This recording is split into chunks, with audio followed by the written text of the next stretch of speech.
cook me a meal and take me out on her dime and all that other shit. You know what I'm saying? So when she hit me up and was complaining about the fact that, you know, you don't take me out, what's up with that? And I told her point blank, that's not what we do. When I get horny, I call you up. If you're free, I step through.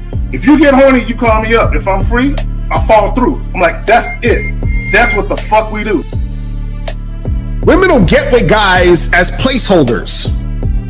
Do you know how hard it is to get rid of a woman who actually likes you, who actually respects you, who actually loves you? Do you know how hard it is to get rid of that woman? And you're not talking about some hypergamy? This is real simple. The reason why women treat you like shit, the reason why women got an attitude with you, the reason why women fucking diss you and disrespect you is because they never liked, loved, or respected you in the first place.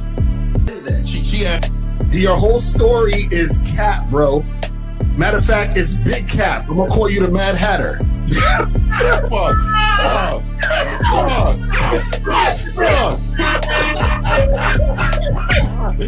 Fuck.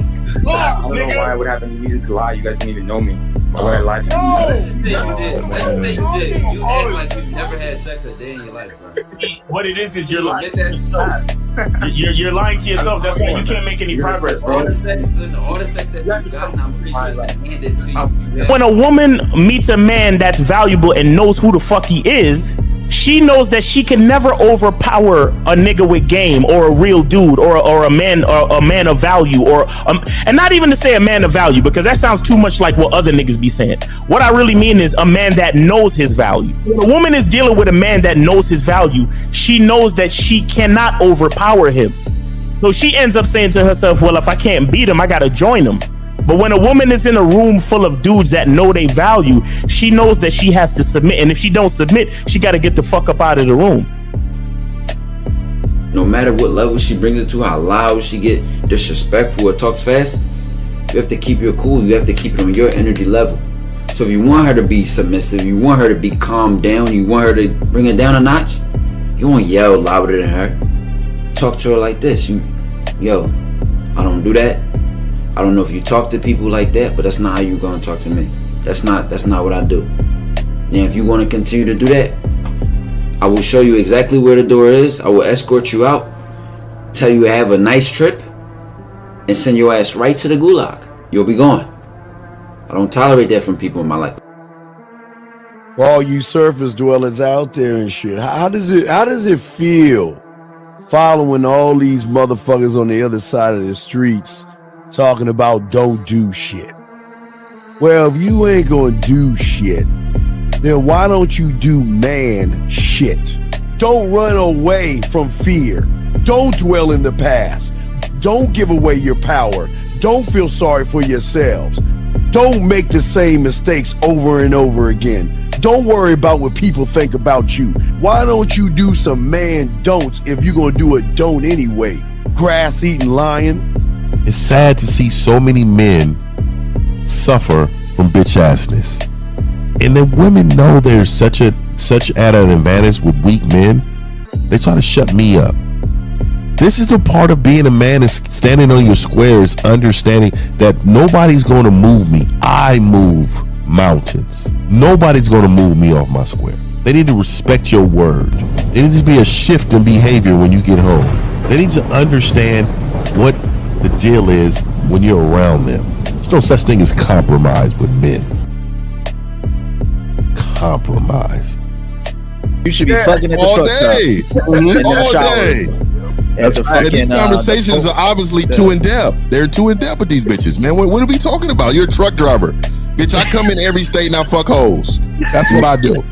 And you gonna be one of them, or I'm gonna find one that will. And the thing is, if she got an issue with you not having a place to stay, that means she ain't really feeling you. Respect to Scary Perry for the $5 super chat. He says, "Salute to the Real Game No Theory panel. Best show on Sunday." I don't know what leaving pussy on the table means, because pussy's not valuable enough to be left on the table in the first place, in my opinion. I'm gonna have Christmas lights back there, and I'm fucking bitches under the light. The following program is rated M M-A-N.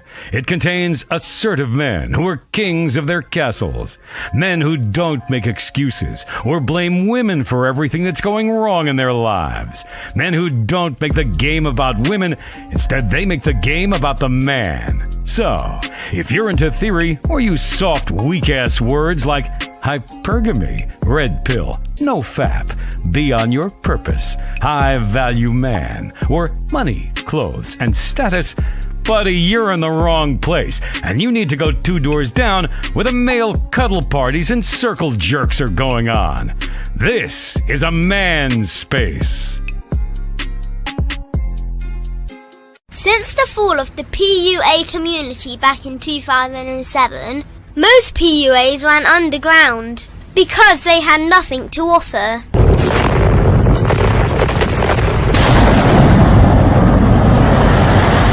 The content creator has become the hero today, dedicated to one single objective: to declaw and defang any person who listens. They decided to join forces to create a cult, and never giving those who listen a solution. It's all about clothes, cars and money, deception and manipulation, indirect game, going your own way. They talk pills and plates. They complain. They blame. Fake it till you make it. I just don't get it. A man doesn't need to lie to meet women. He just needs to learn how to spit flavour in her eyes and in her ears. Thanos broke down the game when he said, as long as there are those who remember what was, there will always be those who cannot accept what can be. Even in darkness, a man can find light. Sometimes the world doesn't need a group of fake heroes teaching lies. Sometimes the world needs a group of anti-heroes to bring balance, order, and truth to the game. It's time to summon the authentic players of the game.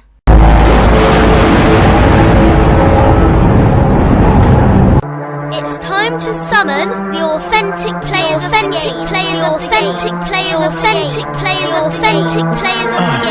Let it be no confusion. This here is a movement, leveling up, real talk, ain't no illusion. Helping all the men see the light, that's right. Only bringing the truth, you can't deny, that's the vibe. We gon' bring you the insight, bring you the game plan. Show 'em we real men, we ain't never breaking. You know what I'm talking about, I know that you hear me. Yeah, this is real game, no theory. Let's go, real game, no theory. Here to make it happen, teach men how to be men. Now it's time to put in action. Taekwondo and K-Zagging, we got Miles in the building, Mr. 1950 and Steve the Dean Williams, Mr. Lucario and the anti-villains. We gotta keep it real, this ain't about hurt feelings. Speak the truth, gotta say it loud so you hear me. Real game, no theory. They don't want you to be who you destined to be. Real men are necessary, not accepting defeat. Talking the man mindset, and this is the time now. We will never fold, never fall off or bow down. Time to make it happen. We ain't even stressing. So many don't take accountability for their actions. I gotta say it louder. If you don't really hear me, speaking the truth, this is real game, no theory. All right, what's up, guys? What up? We here. All right. Yo. Let's go ahead and introduce everybody. Zach, you up first. What's up, Zach? Holler at him. Okay, Zach, in the return of manhood. Manhood is a skillset.com. Let's go. All K right. is chilling. Zach is what can I say? We living on the real game, no theory, Sunday mornings, noon. Yo, Zach.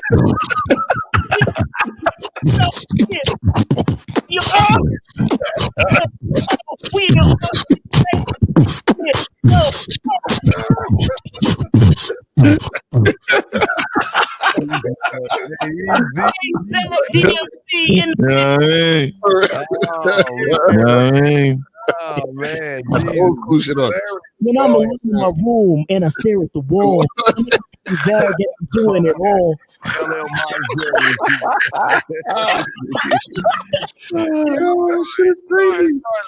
What up, man? Shout out to everybody in the chat, man, in the building. Let's go. I'm ready. Let's make it happen. Let's do it. All right, MC Miles, go ahead, man. Yo, it's your boy Miles Cunningham. Hey, man, I literally just took a cold ass shower with the masculine identity, natural. So hit that QR code. Hit that QR code and order yourself some soap, man. Look, man, I'm smelling good. I'm feeling good. You know what I'm saying? I'm busting rhymes. You know, that's how good the soap is. It just hits you with that creativity, man. I'm glad to be here. Let's go, man. Shout out to the panel. Shout out to the chat. And let's go. Let's get it. All right. Beatbox at 950. Hey, man, shout out to everybody, man. You know what I mean? It just brought me back to when I was a kid, man. I couldn't rap, man, but hey, the beatbox was there for it, man. We gonna make a beat, man. Shout out to everybody, man. Shout out to the panel. Man, every Sunday, man, we giving game and we saving lives, man. All right, guys. Steve Dean wins man mindset. So let's get into this. So I got a clip to show y'all. So we're talking about game here, and we're talking about one of the biggest mistakes using an analogy from the Karate Kid. So let's go ahead and play these clips real quick, and then we'll get everybody's thought process. So this is the beginning. Little knucklehead Will Smith's son wants to know karate, so he goes to Jackie Chan. Here we go, guys. Wait, here we go. Wait, remove. Oh, let me add this shit. My bad. Here we go. I'll press play. Here we go. Shit. Put the jacket on. Take the jacket off. Right. That's what, yes. So how did it go? What'd you learn? You know what I'm saying? So right there, okay. So remember, Jackie's telling him to put the jacket on, jacket off, like y'all saying. He feels like he's learning nothing. So Jackie keeps telling it. Here we go. Here we go. Let me keep going. Here we go.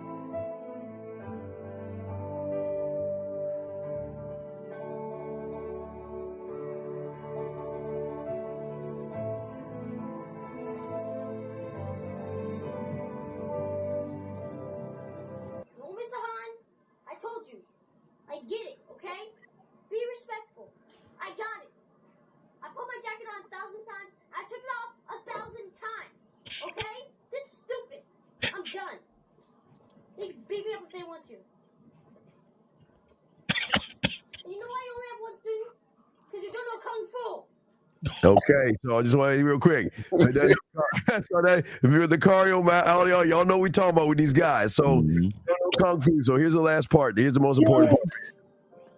Strong. Check it on. Firm. Check it off. Remember. Oh, shit.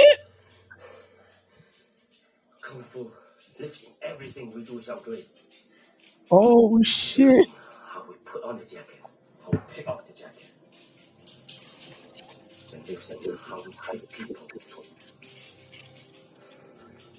He gave that little nigga up. Mm-hmm. Kung Fu. All right, everything's Kung Fu basically. So guys, y'all guys, so basically.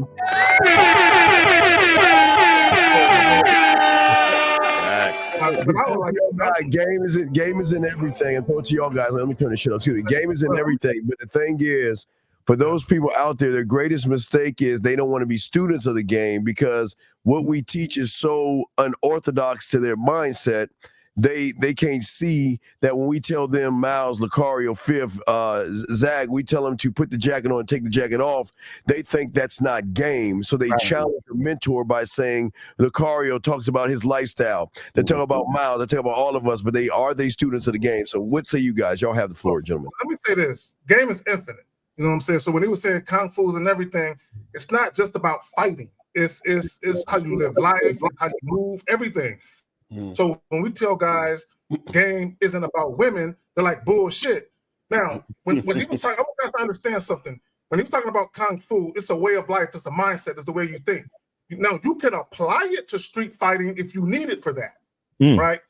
So even when it comes to game is just knowledge, it's strategy, it's experience, it's all that shit, right? Yeah. But can you apply game to women and how you move with women? In relationships or any other capacity you deal with women in, of course, but it's deeper than women. And this is why guys will never get it and they will never truly understand what it means to be a man and how to move correctly because they're so fixated and focused on just women. Like the guy, the dude, he was just fixated and focused on fighting. You know what I'm saying? So he felt like he wasn't learning anything, but the guy was teaching him, but he was teaching him from the ground up, the foundation of it all. But y'all got it. Yeah, and also too, I think for a lot of you guys watching, you got to understand that you need to realize there's certain things that you don't know. And so in order for you to get to where you're trying to go, you have to have faith in the teaching, because he was like, oh, well, this is bullshit. I've been just taking on, like, how come you're not teaching me how to, so he thought he knew more than the teacher. And it's like, he's teaching you this because this is what you need to know in order to get where you're trying to go. You feel what I'm saying? And that's the problem with a lot of you guys out here, which is why I never actually succeed in this game, is because you think you know what you need, but if you knew what you need, you would have had it already. You see what I'm saying? So, Stupid. What the fuck? Yo, for real. Real shit. Yo, but the part that I like, here's the part that I like, especially dealing with the YouTube streets, right? My favorite part, and whoever thought this up, shout out to you. Steve, was this your shit? Yes. This is genius, bro. This is because from start to finish, it really kind of encapsulates the entire metaphor for what we do and how we do it. So shout out to you for that. But the part that I really like is when he was walking out and he was like, you see, that's why you only have one student. Because you don't know what you're talking about. And that's the same fucking shit these bitch ass niggas love to say to us. Well, y'all don't have no views like these niggas, and y'all bunch of things, and y'all don't have all the numbers that all the other niggas got, and you ain't got the numbers and the viewership that the pills got, and the this and the that. And it's like, exactly, because real shit is like caviar. Everybody's not invited. You understand? Shit that we teach.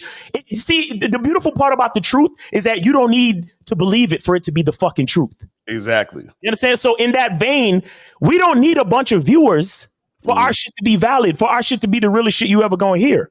You understand? But that's the impetuousness of the guys that come around, especially from the other communities, talking about, man, ain't nobody, y'all ain't got no viewers, you ain't got niggas ain't fucking with y'all like that. But how the fuck me and Lucario been jobless for the last 15 years? Right. Exactly. How? You know what I'm saying? We only got a couple students, but the couple students that we got, they fuck with us heavy. You understand what I'm saying? So that's the part that I like, man. You know, we ain't gotta have all that viewership. Yeah, I like in the beginning how he viewed the boy being emotional. Like how we are. Like we could see him just being emotional. He didn't react to it, and also he then showed them later, teacher to student, when he was receptive of it. You know what I mean? And I think we sometimes when these callers call in too, they want us to speak to him like equals. He didn't speak to him like equal. He speak to him like teacher to student. And you see he was receptive of it at that time. I see so many times they call in and they want us to just speak to them in a way that they can receive it. So because you were triggered or immature in regards on how you received it, that makes the message wrong. It's fucking crazy. It's fucking crazy to me right there, man. How's the message wrong? Because you was emotional and you didn't receive it how you wanted to receive it. And then they'll turn around and complain about a woman not giving them a voice or not listening to them, bitch ass niggas. Yeah, you know, I think that what happens with a lot of guys, we gotta look at book smarts versus street game.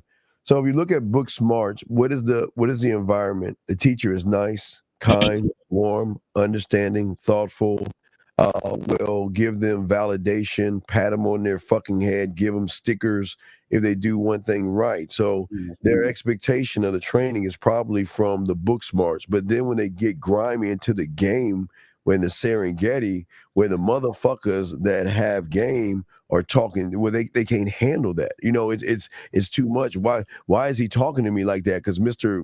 like Mrs. Crabtree didn't talk to me like that and all this other stuff. So they can't accept that. So then like you're saying, Miles, they can't accept it, and then their self-importance gets in the way.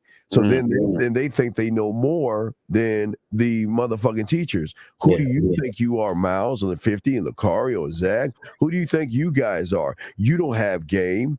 And then you ready for this one? Prove yourself to me. Show me receipts, because every YouTuber who has hired women who have given them written consent to show their likeness on videos, that's just an inability, guys, that, they're always showing receipts. Where are your receipts? You don't have any receipts. I can't, and all they keep doing, and then they wonder why they buck up to men, but then they buckle like a bitch to women. Real shit. You know what it reminds me of? It's like if you're taking karate lessons or something, or martial arts or whatever it is, right? It's like you're asking a teacher, I need to see videos of you beating somebody up before I take your shit. You know what I'm saying? Instead of coming to the class and learning the lesson and seeing if it's something that you feel like you can do, right? Okay. And my thing is, like, even with the whole video, show me videos. My thing is, what are you gonna ask next? I need to see videos of y'all fucking. I need all y'all to release sex tapes. Right. You know what I'm saying? but let's say for the sake of argument, we did that. How do you know we didn't pay them chicks for that? Right. Exactly. All right, we got 774. You are on live with the Real Game No Theory panel. Name, age, city. All right, they hung up. No, but that's a good point, Kazak. That's the crazy thing is that no matter what you do, they always, you know what I'm saying? Yeah, no matter what you do.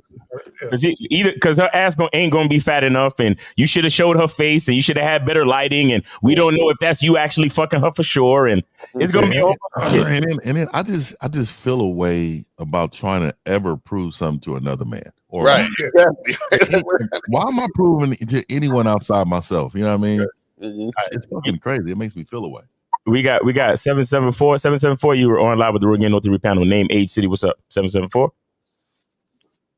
Dario from Massachusetts. Hey, listen. Your connection sounds like shit, bro. I don't know. You need to do something different. Can you talk directly into your phone? I see you with that cup, Steve. How about now? Yeah, you sound a little better now. Go ahead. Say all that again. Name, age, city. Go ahead. Hey, man, it's Dario from Massachusetts. Dario from Massachusetts. How old are you? 28, man. I'm calling. It has nothing to do with the topic. How y'all doing, everybody in the panel? We chilling. Appreciate you. And then, hold on, caller, for 1 second. Shout out to William Kime. He said, shout out to the panel, L, Miles, Steve, K-Zag, and 50. Best show on Sundays, showing support to the game. All right. Appreciate you, Kime. All right. Go ahead, caller. Yeah, I just want to let you guys that you guys doing amazing. I want to let y'all know y'all doing an amazing job. Y'all know that already. Keep doing what you're doing. But I just want to ask Steve something. Steve, I got his book. His book is amazing. I'm just calling to ask him, like, if he's trying to work on the audio book too. You know what I'm saying? Because this book is great. No. I'm on too. I'm working on the sex membership in another book right now. That's we're talking like 600 and something 87 pages. So if I did audio, we're talking like thousands of dollars for something like that. So no. Yeah, that's a month at least. Yeah. And I'll fund a couple thousand. He's like, yeah, you want to invest. Yeah. Appreciate it, man. Yeah, we'll talk about it. We'll probably do it. But the book is great, man. I don't know if you know who David Goggins is. His book is amazing. He did an audio version of it. I think it would be dope if you do it, if you're able to make it happen. The audio version is when I go live for 5 hours about every damn day, just about. So right. Well, you know what? Sooner or later we're gonna get AI to duplicate Steve's voice, and then we're gonna make that happen. Exactly. If they ever duplicate my voice, the bitches are gonna love it. You know what I mean? They gonna have me sound like all type of bitch ass niggas. I'll say Steve got the dopest voice out of everybody. What? That was an over compliment there, buddy. I think you crossed the street with that one, buddy. Listen, I mean, 1950 got a good voice too. You know what I'm saying? Hey man. Don't say nothing about us. We good. We get over here. B-box. Hey, oh my God. It's too early on Sunday to be talking about niggas' voices, but we appreciate you, caller. We appreciate you though, brother.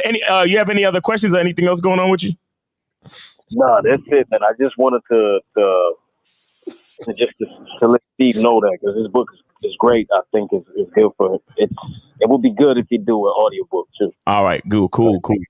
Well, appreciate you, brother. Thanks for calling in, man. You have a good day. Be safe out there on the road, man. Look. All right, man. Is he gone?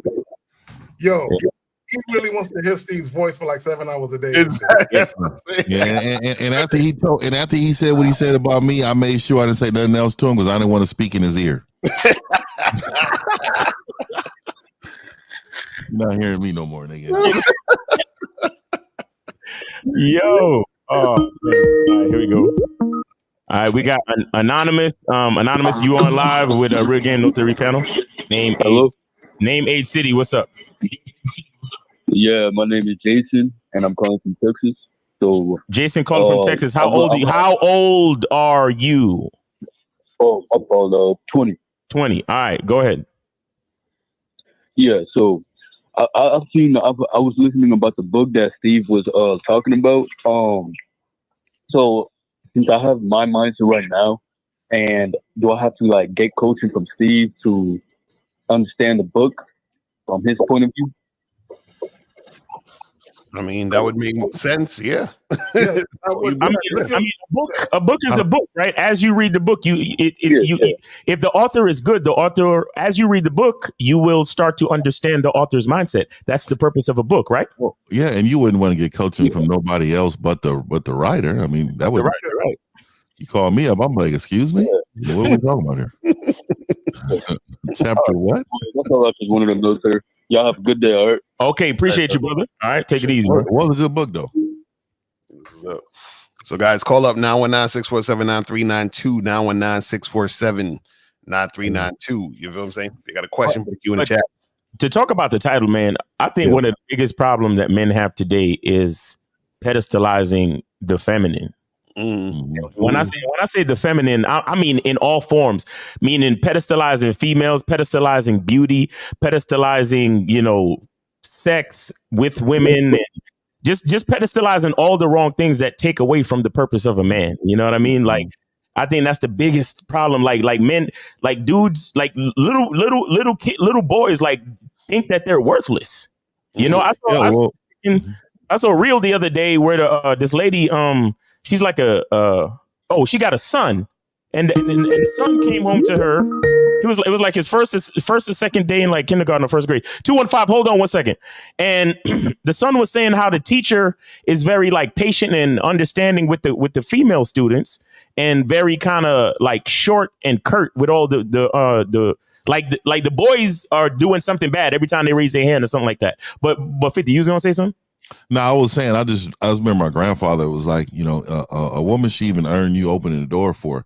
He said, if you think about it, he said, if you are giving her, if you're giving her bonuses for not doing nothing for you, he said, what are you saying? You're saying that just because of her gender, she's entitled to this. Right. You know what I mean? And he said, you don't want to never do that. You want to do it based upon their behavior and how they act. So that dug deep into me.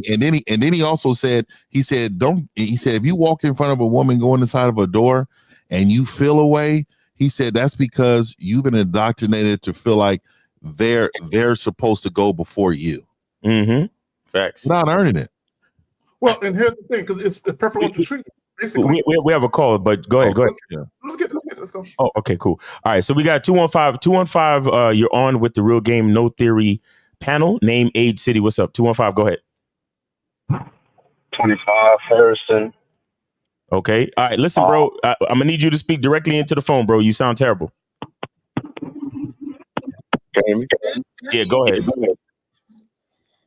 Yeah, it's just frustrating. Like, I feel like I'm a high value man, but what? These bitches, they wait, what? Wait, what? Oh my God! Wait, you said you feel like what?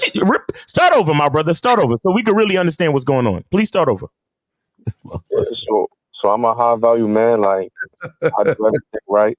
You do everything I right. got a couple businesses. You do everything right. Like what do you mean? What do you mean you do everything right? I don't understand. I mean, like I'm not a goofball like these clowns. You are a goofball. Wait, caller. So what? Okay, could you explain? What are the things you're doing right? Yeah, so I got my money right, my status right. Responsible. You see, right there. And so you're saying, okay, so you're saying you're having trouble with women? It seems like they just play too many games. Okay, so do you think that your money and status, or do you think that your money and status is supposed to get you women?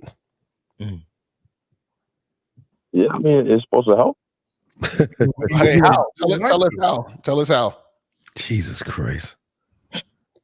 Like that's what bitches look for. They look for that provider. No. Okay, wait. So caller, let me ask you a question.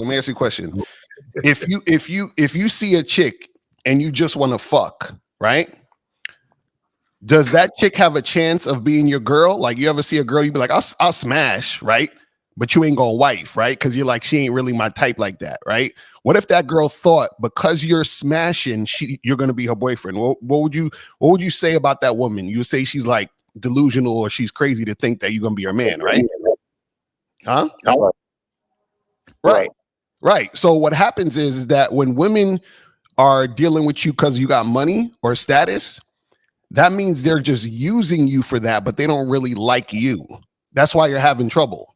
The same way where you don't really like the girl you're just smashing, women don't really like you because they're using you for your money or status. Does that make sense? But how does he know what women want if he can't get women? Yeah. See, and let me say this. And Colin, I'm glad you called me. I get a lot of women. Oh, you get a lot of women. You saying you had trouble with women? So what are you calling us for?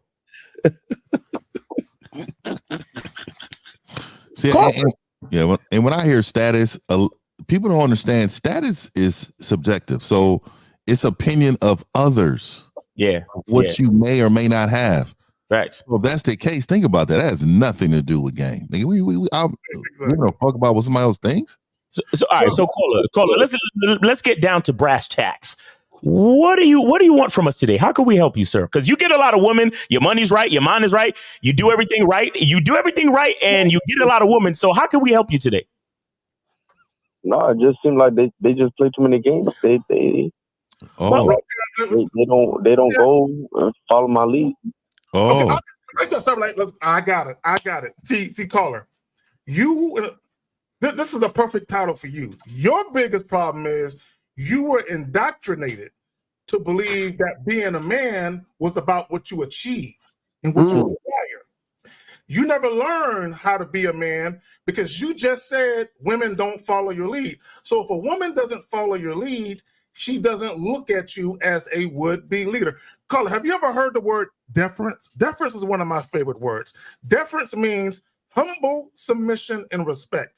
So if you're meeting women who aren't showing you deference, they don't look at you as a leader. See, you believe, now, money will get you attention from women. They'll deal with you. Women are definitely attracted to generous niggas that got resources. But the problem is, like the fella said, they're not attracted to you, the man, because there is no substance to you. Well, not just that, Zach. A lot of men think they get women because they smash women. You don't need game to smash women. Women are going to be sexually attracted to you. They give you some pussy based upon that. But maintaining women is where the game comes in and having them and influencing women. See, what he's saying is he has no influence. Even though he's saying he has all this status, he has zero influence. Dang. You ain't fuck either. You forgot your attitude. Oh, so what are the games they play in, caller? Give us an example.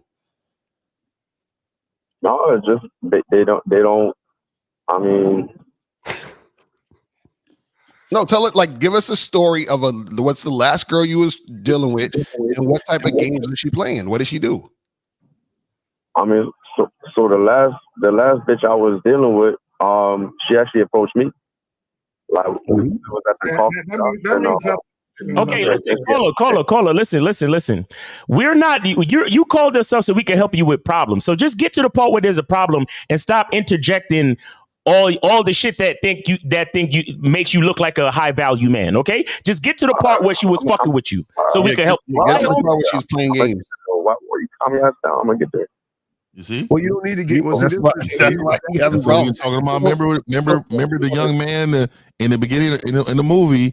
He was emotional. Yeah, Jack, he was being away because he didn't like how he was being taught. Yeah. So, caller, get to the problem. What did she do to play you?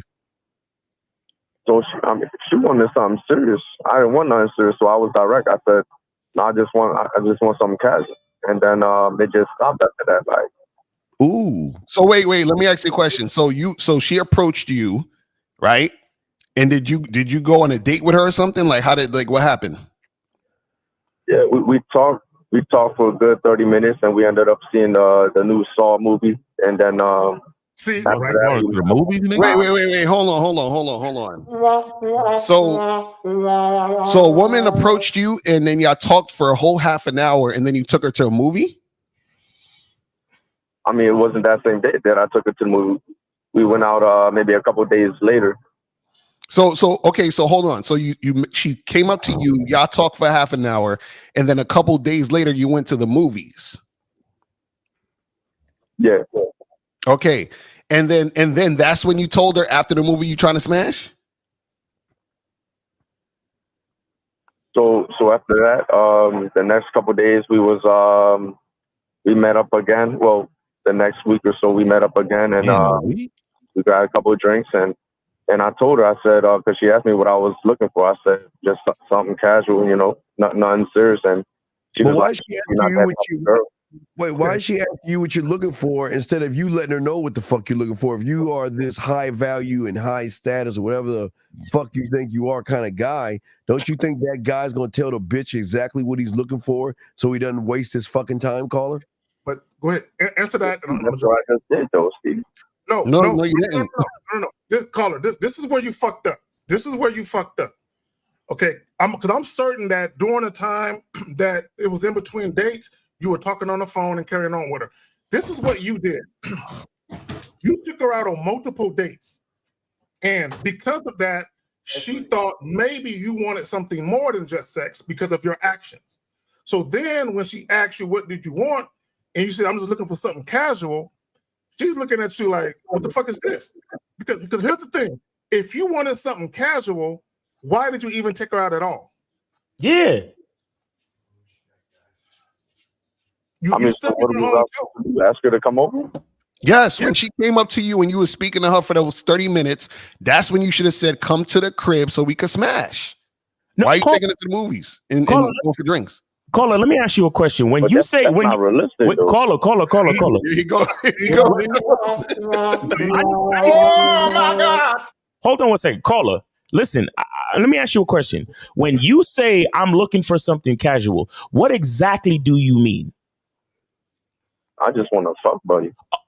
Oh, so if you want to fuck buddy, then why are you taking her to drinks and to the movies? I mean, it's not realistic, right? No bitch is gonna go. Wait. Are you asking? Wait, caller. Are you asking or are you telling us what's realistic? I'm saying what's realistic, what's not realistic. No bitch is ever gonna go over your crib the first time. Oh, no bitch. So bitches run shit in your world.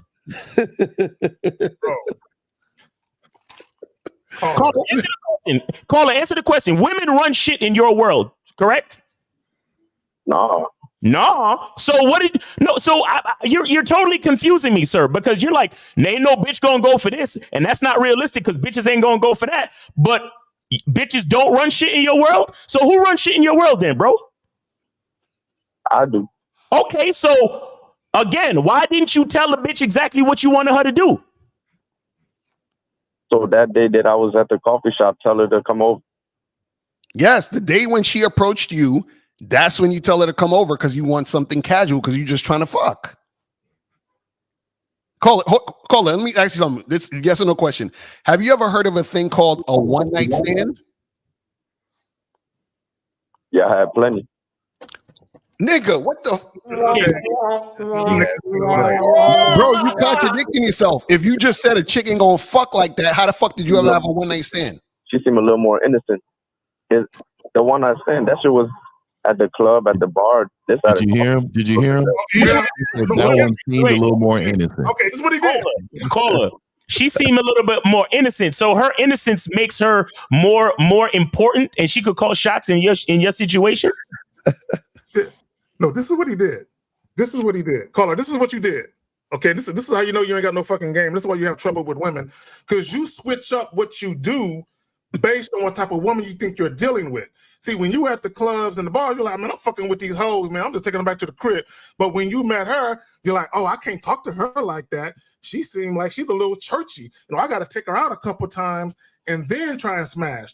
You was actually trying to manipulate her, bro. If you think about what he sensed, Zach, is he sensed that she wasn't really into him, so he felt like that he needed to pay his way to the pussy. So he said, you know what, let me entertain this bitch, dance like a monkey, entertain her, and maybe she'll come back to the house and give me some pussy. Yeah.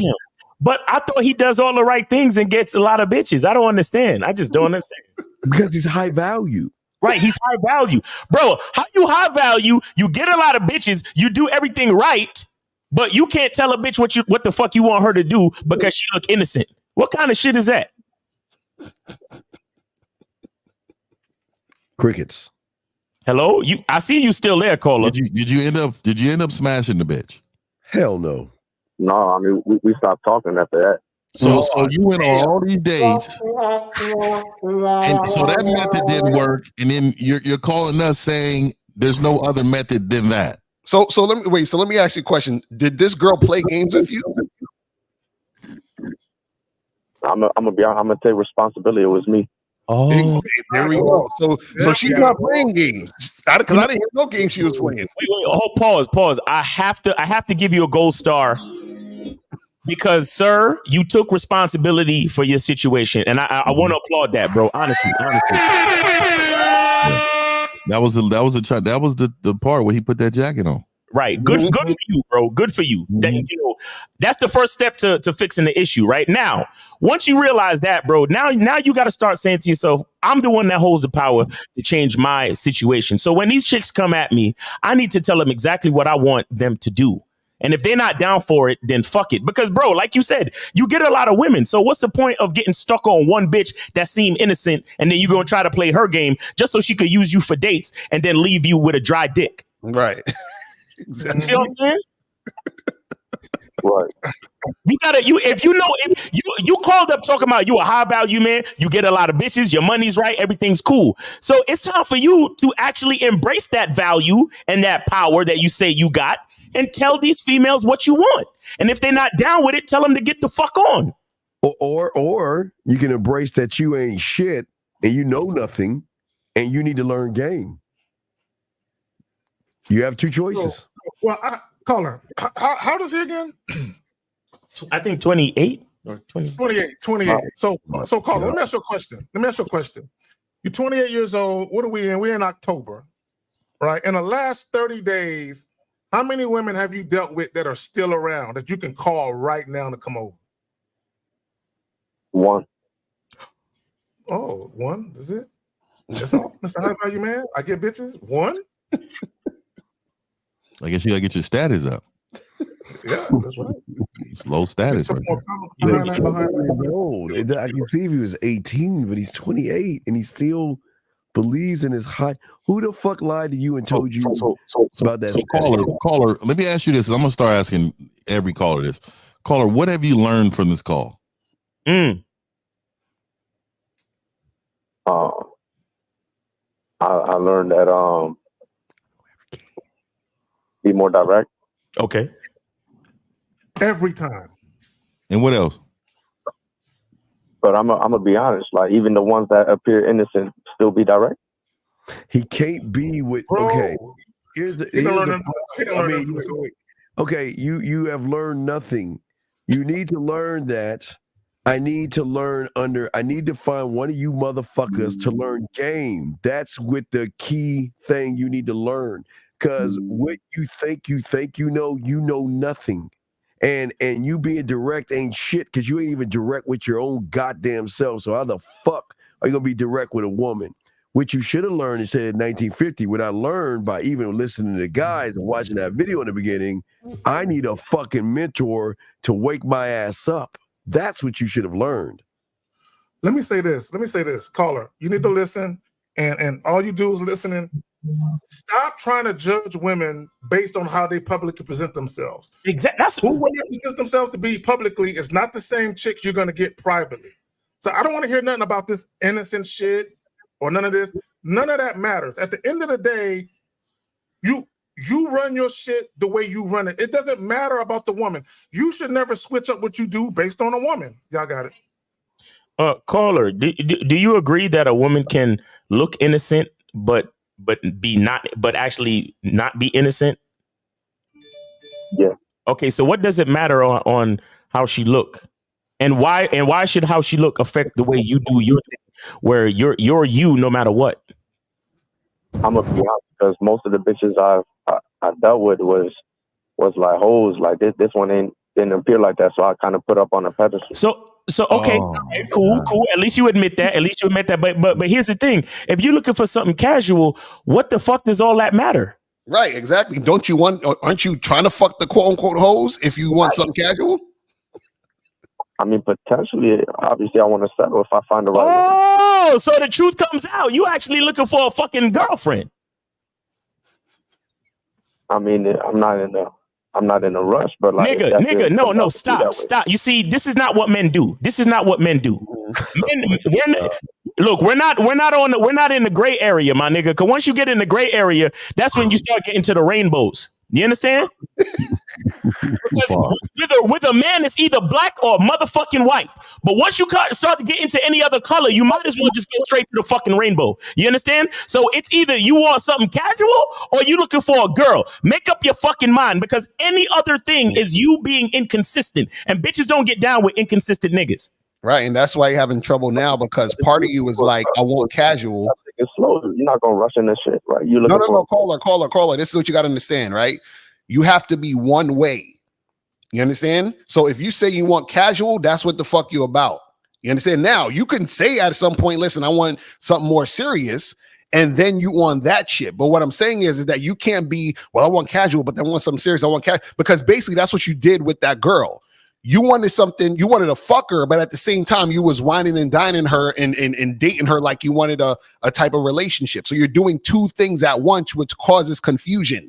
Mm-hmm. See what I'm saying? Because the girl, when you told her you wanted something casual, she was confused. She was like, well, wait a second. If you want something casual, why the fuck are you taking me to dinner, to drinks and the movies? Mm-hmm. Right? Because if you wanted something casual, she's thinking you should have told me that when I approached you the other day and we were talking. Exactly. You see what I'm saying? So that's what's causing the confusion. So if you want to fuck, go do that. Now, right. if you keep fucking a girl, let's say you fucked the girl for 3-4 months or whatever, and you say, you know what, I'm kind of liking this chick. Then at that point, you could say, okay, cool, I'm gonna keep it going, and then maybe she'll be my girl at some point if that gets to it. But you gotta pick one or the other from the jump. Right. You know what I'm trying to tell you. Right. Another thing okay, go ahead, Zach. Oh, just real quick. And this is where you're fucking up, caller. And a lot of you guys listening, y'all the same as the caller. Y'all just ain't admitting it. See, what you do is you look at women and you already identify them as the hoe, the potential girlfriend. Right. And you don't know these chicks. You know what I'm saying? You're supposed to, this is why we tell you, treat all women the same. They have to earn any type of treatment or any type of, you looking at them as particular potential or whatever, they got to earn that. You just don't grant them that based on what you think they are to you. And I'll add to that, Zach. See, treat all women the same based on your masculine identity. Mm-hmm. Treat all women the same based on who you are, not who the fuck you think they might be. Okay? Exactly. And here's the thing with guys in your situation, caller. Here's the reason why you say you want something casual or you just trying to fuck hoes. It's not even because that's what you really want. It's because you have a certain level of resentment for females and you think all women are hoes. Mm. So you try to protect your ego by saying, yo, I'm just fucking hoes and I only want what's casual. But But then a unicorn bitch comes across your meadow. You're like, oh my God, she's so innocent looking. I think I might want to make her my girl, bro. She look like wifey material, my nigga. And then you start acting different because you allow the perception of the bitch to change your character. I think I want to marry you. Yeah. That's not masculine, bro. Masculinity means you know who you are, and no matter which bitch steps in front of you, no matter how they look, she could be a nun or a fucking prostitute. Either way, she getting fucked dick down at all times because that's who you are. Now, if she shows consistency and shows herself to be an asset to your life over the course of months, then maybe she might have a chance to have a position in your life. And not even necessarily your girl, neither. She just might have a position in your life. Her level of consistency and desire to want to be a part of your life. But other than that, every chick gets treated the same based on who you are. So stop all that bullshit talking about you fucking hoes, because deep down you have a resentment for all the bitches that did you wrong in the past. Hey, and also, caller, let me ask you this, since we got you on the hook now. So, caller, answer this question. So, what do you need a woman in your life for? I mean, the feeling. What? The feeling of what? Feeling of what? Be honest, because it ain't. It's deeper than sex. It's deeper than sex. It feels good. It feels good to be with a partner. Oh, see, 50 about to go crazy right now. 50 is offended. He's like, what the fuck? That fucking shit, like, you know, L, like that shit. For as soon as I hear it, it just pierces my soul, my nigga. Yo, what the fuck? Hey, I want to let everybody know, just in case you don't know, partnership has never been created for heterosexual relationships. Ever. A partner is someone who is equal that can only be the same gender. Do the fucking math. Right. We've never been the same gender in a relationship. Guess what? Real shit, 50. That is the real. And they indoctrinated you bitch ass niggas to believe it. You motherfuckers walk around the only way that I can be equal if this is a fucking same gender person next to me. Other than that, we're not fucking equal. So we can't be partners. Yo, Right. 50, my nigga. My nigga. I never even picked up on that my damn self. That's some real shit right there. Some real shit right there. That's why, yo, when a bitch say partner, bro, when I'm talking to a female and she's like, yeah, I'm looking for a partner, my dick shrivels up like a fucking raisin. I'm done. I go real wormy. Real wormy. Yo, I'm done. I'm like, partner? Ew. What the fuck? So, caller, she's not your partner. You understand? But this is the thing. When we ask you, what do you want the woman for? You just said the feeling. What's the feeling? So you're saying the feeling of being in a relationship? That's it? Y'all niggas. Huh? Wait, let me. Oh, he hung up, man. All right, he's done. He's like, my bad. I wasn't noticing. A63, you are on live with the Real Game No Theory panel. Name, age, city. How can we help you? I'm 32, named Dave, from Winter Haven, Florida. I just have a quick question. I'm a truck driver, by the way. All right, Dave, 32. All right, let's go. Fuck, truck drivers fuck bitty hoes. So I'm married. I've been married about 4 years. My question is, I feel like my wife is kind of getting out of my frame, and I was wondering. Wait. All right, caller. Stuff is like cutting out just a little bit. Are you speaking to us directly through your hand, through the phone? Oh no, I'll take it off. Yeah, speak to your phone if you can. Yeah, take it off speaker. Speak it directly into it. Are you talking about picture frame? What the fuck do you mean? What is a fucking? I'm gonna have him start over, Steve. I'm gonna have him start the fuck over. Caller, please start over. You've been married for 4 years. Go ahead. All right. My wife. I feel like my wife is out of like my frame, but that is, basically not on my program. Not like it's a little frictional. Wait, you don't have a program. Wait, stop. Wait, stop. You don't have a fucking program. Only a bitch who says frame will never have a program. What the fuck is a frame? What is a frame? That thing that you put on the wall? What is a frame? I'm serious. What the fuck is a frame? Caller. See, let me ask the caller this. So you've been married for how many years? You said 4? 4. Yeah. How long did you know her or date her before you made her your girl? About 10 years. About 10 years. Okay. So when you say she's not on your program, is she challenging you? Basically. And how? We need you to break that down. How is she challenging you? Basically, the whole time I've known her, it's not been. It's basically she's not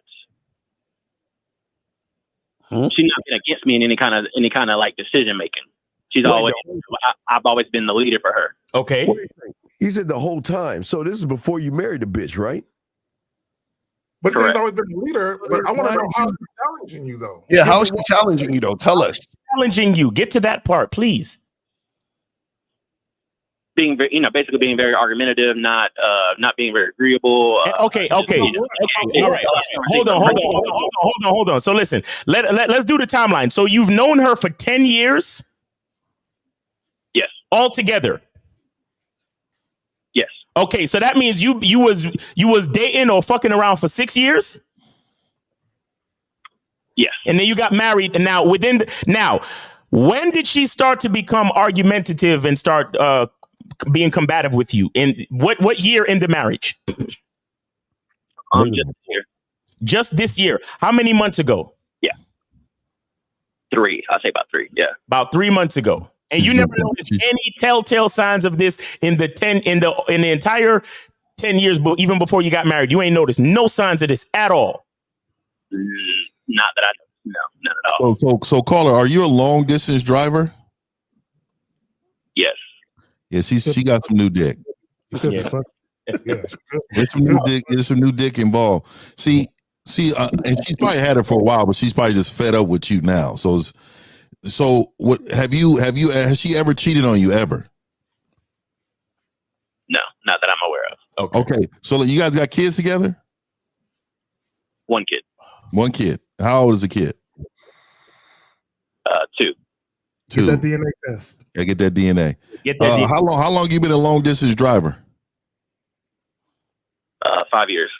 5 years. Okay.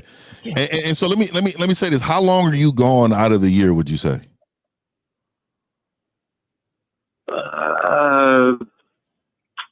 48 weeks. Okay. So that's a long year. That's giving it a whole year. Wait. That's a long time, dog. 48 weeks. I'm just trying to make sure that we're clear. 48 weeks out of 52 weeks that make a year, sir. Yes? Yeah, it could be 46, but it's somewhere. Bro. Let me say this to you. Please go get that DNA test, please. Get that DNA test, homie. That DNA test. And let me say this, and I was doing the math for you too in my head when you start talking earlier. Because when I hear truck drivers just don't understand. Let me tell you really what it is. When you don't have no game and you're around her every day, you still don't have influence. So imagine when you're not around her and you have no game, you really don't have no influence. Do you know she's living a whole nother life without you right now? Yeah, but I still don't get the frame thing. When does the frame come into play? I'm curious. Hold up. He never answered the question. What is she argumentative about? Yeah, like give us an example. Well, give us an example of the last thing she argued with you about. What was the topic? What was going on? It's basically like she's just getting into podcast stuff from females. Like, so it's other women in her ear. And so no. Give us a specific example. Like, what did you say? What did she say? What was the topic of what y'all were talking about? Give us the conversational context, sir. There you go.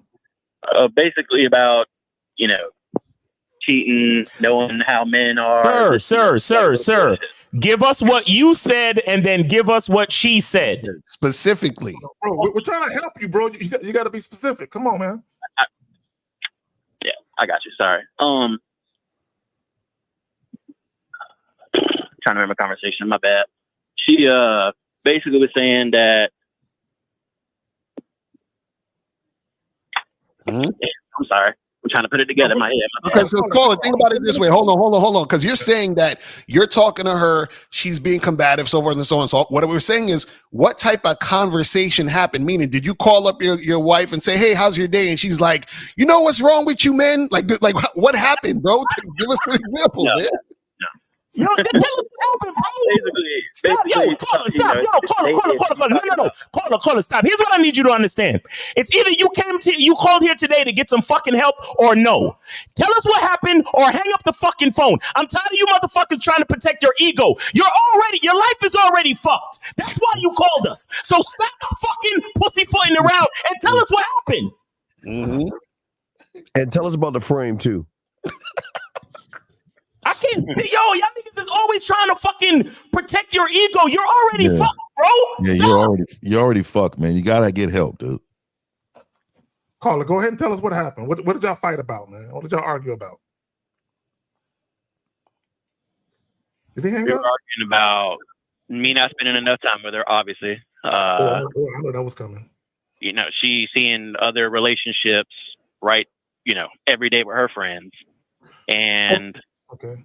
I guess I'm not understanding what she's trying to say. And I'm saying, I got it right there. I know what it is. Okay, I got you. I know exactly what it is.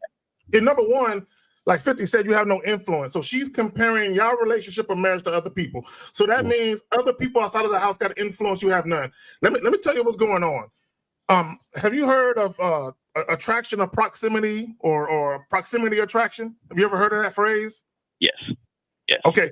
So basically, when y'all met, did y'all spend a lot of time together at first? Yes. So when you became a long distance truck driver, part of the reason why she was attracted to you was the frequency that you saw each other, was the proximity of you. Once you took that away, it changed the fucking dynamics of her attraction towards you. Exactly. That's what's going on. Because look, check out the timeline, and I just want to run it down. For the first, what was your job the first 5 years of your relationship? Warehouse worker. Okay, so you were stationary for the first 5 years of your relationship. That last year, right before y'all got married, you turned into a truck driver, correct? Correct. And for whatever reason, y'all thought that, hey, our attraction won't change. I love you to death. Even if you're about to become a truck driver, I don't care. I love you. Now, that first year, it was okay. Second year, third year, fourth year, she's seeing all of her friends, spending time. You're gone 46 to 48 weeks out of the whole fucking year. Things have changed, bro. Because a woman will accept more time. She will never accept less time. That's a fact. That's a fact. And now, and the fucked up part about this whole situation is that sometimes women will get into these back and forth arguments with you and all this other nonsense to justify why it should end. And then this is the crazy part. Sometimes they'll make it get so bad that you are the one who ends it so she can be the victim. So there's going to be times where she's going to probably keep arguing with you and trying to piss you off so much that you say, fuck this. And then she's going to be the victim. Yo, did you plan your child? Was your child planned? Yes. Are you sure? Hey, no. Okay, but still get that DNA test, bro. Right, definitely get DNA test, because the fact that a podcast is influencing your woman, that means it's easy for another dude to influence your woman. So, you understand what I'm saying? So, and caller, because you have no influence, I'm gonna ask this stupid question, and I know it's stupid, but I'm gonna ask it because if you had influence, it wouldn't matter. Are your wife's friend all single? No, they're not. So they're all married, right? Half, he said. Right? Are they her friends or your friends? Her friends. And caller, did you? So when she says all these things, what's your response to this? Like, how are you responding back to these types of conversations and shit? You don't spend enough time with me. I'm basically saying that it's full of shit and giving her what my thoughts on it, basically. Okay. Now let me ask you a question. You said your child was planned. Did you guys plan to have this child so she can have something to occupy her time and feel closer to you while you were away? Makes sense. That wasn't me. Maybe after saying that, probably was her. Yeah. Maybe that was her thought process. Like, since you're gone all the time, I need something for you to leave behind to keep. How often? Hey, Chuck. Hey, so let me ask you this: how often do you and her have sex if you're gone all the time? How often? When I'm home for about 7 days, every single day, multiple times a day. Okay, so how often is that though? What would you say per month? Every 4 to 5 weeks. 4 to 5 weeks. Okay. You said every what? Every 4 to 5 weeks. So every other, like, and maybe my math is off. Probably like every other month. Every other month. Every other month and a half, you giving your girl dick. You look. I'm gonna speak for her. The one time I'm gonna speak for a bitch, that's not enough. God damn it! I don't know, bro. Hey, I want you guys. Hey, I appreciate y'all guys telling me this. I mean, I appreciate it. This is what I needed to hear. So I'm gonna tell you that is the perfect side bitch situation for somebody to come up in there. You are gone for a great amount of time. Mm-hmm. You have a woman, and like literally, we can do whatever. I mean, you are gone. And then she can call and track you. She knows exactly where you're at. And then, not just that, you don't have any influence, so she's doing all the filthy shit that she always wanted to do to you, to me. Oh shit! Call her. Do you make enough money in the budget where you can fly her out to your locations from time to time on some romantic come see me type shit? Can you do that? Or have you ever done that? I've done it twice. Obviously, I've stopped over the last year. Why? But not thinking about it. I got lazy. No. Hold on. Let me show you something. See, K-Zag know where exactly where I was going. See, this is what you can't do with females, bro. You can't break consistency. When you break consistency, you fuck up a female's reality of the entire relationship, my nigga. So all that time that y'all spent together while you were a warehouse worker, bro, imagine her seeing you almost every day, anytime she wanted to only 4 or 5 weeks at a time, bro. That's crazy. Does she work? Does she work? Yeah, does she work? Yeah, she works. Yeah. How often does she work? 7 days, 4 days, what? Monday through Friday, she's a teacher. I bet she got a work husband. Ooh, somebody's hitting the bottom of that bitch. Wait.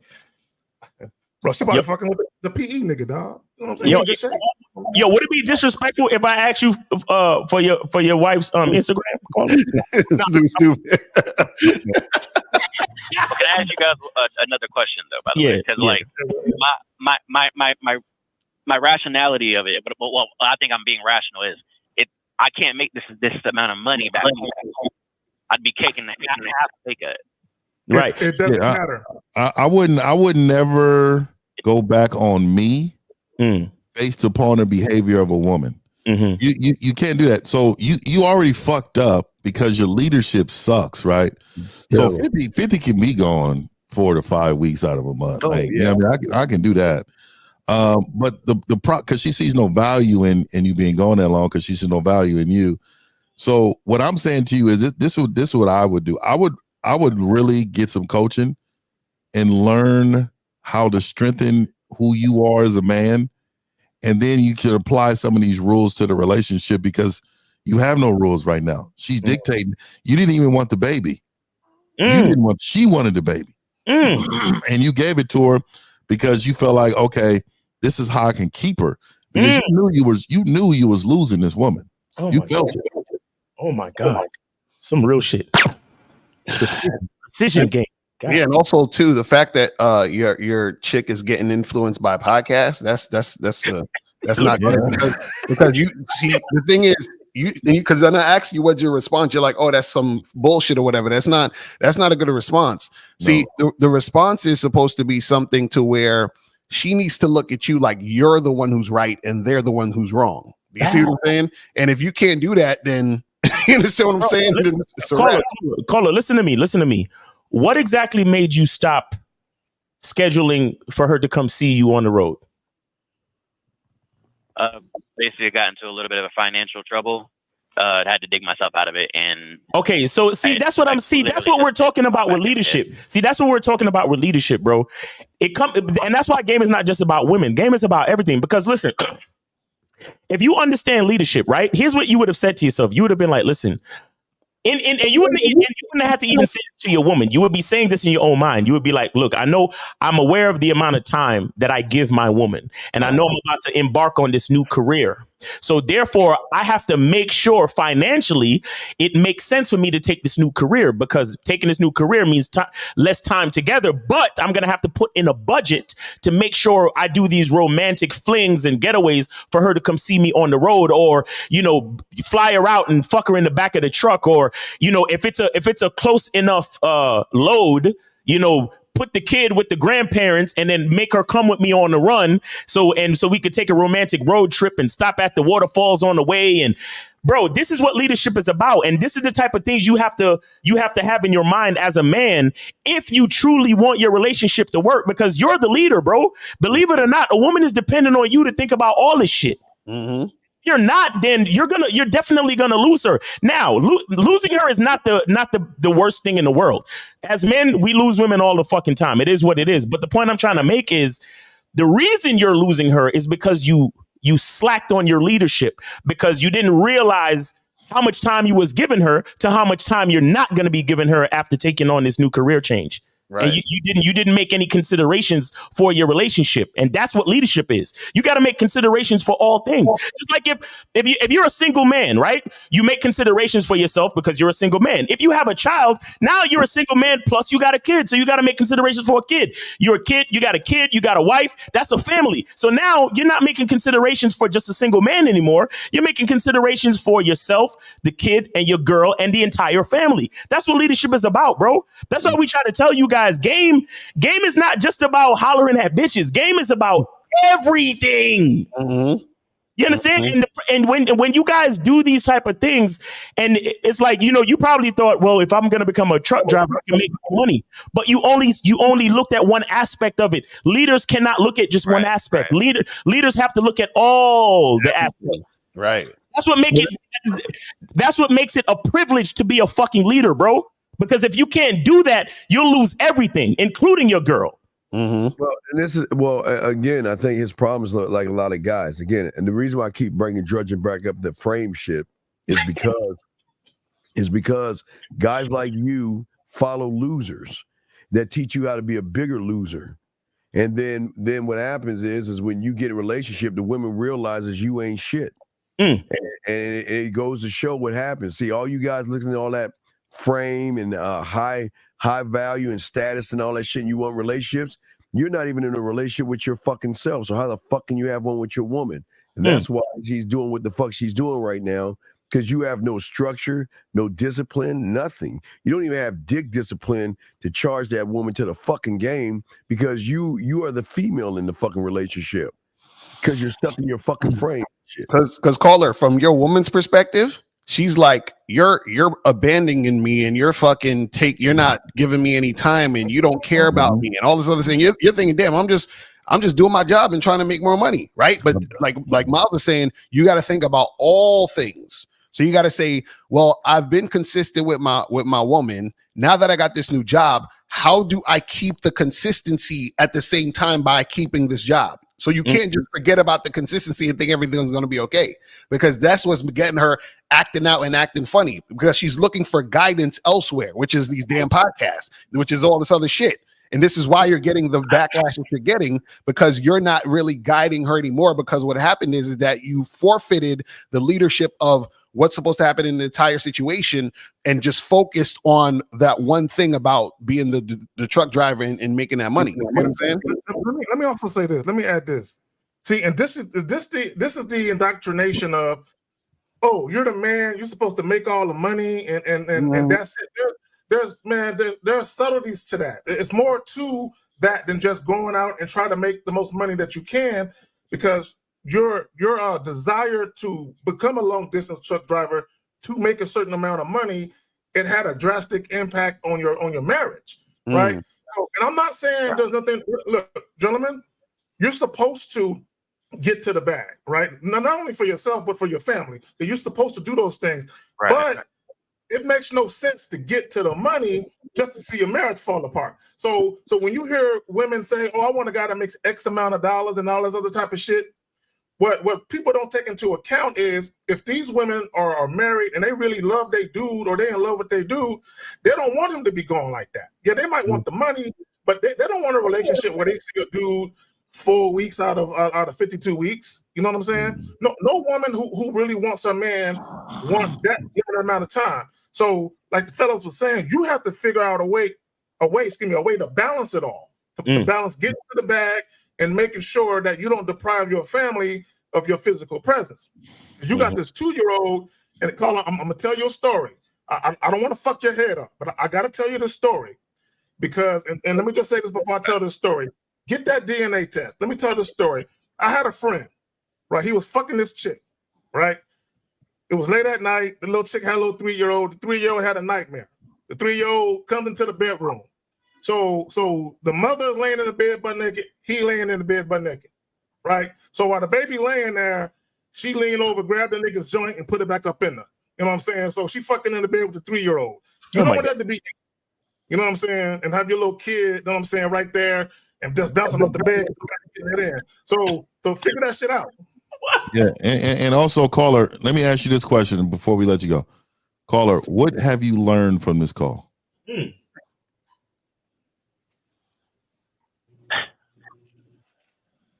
I either need to let her go or I need to fucking get my shit right.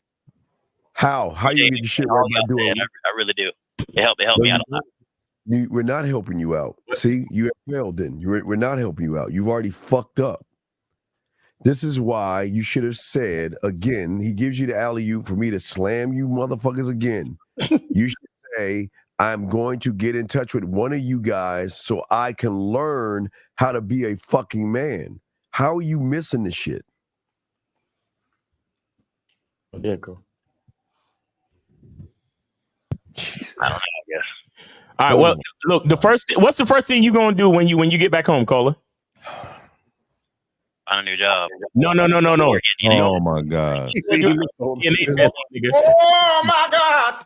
Please get that. And you don't really even gotta let your girl know. Just get to the baby, swab his cheek real quick.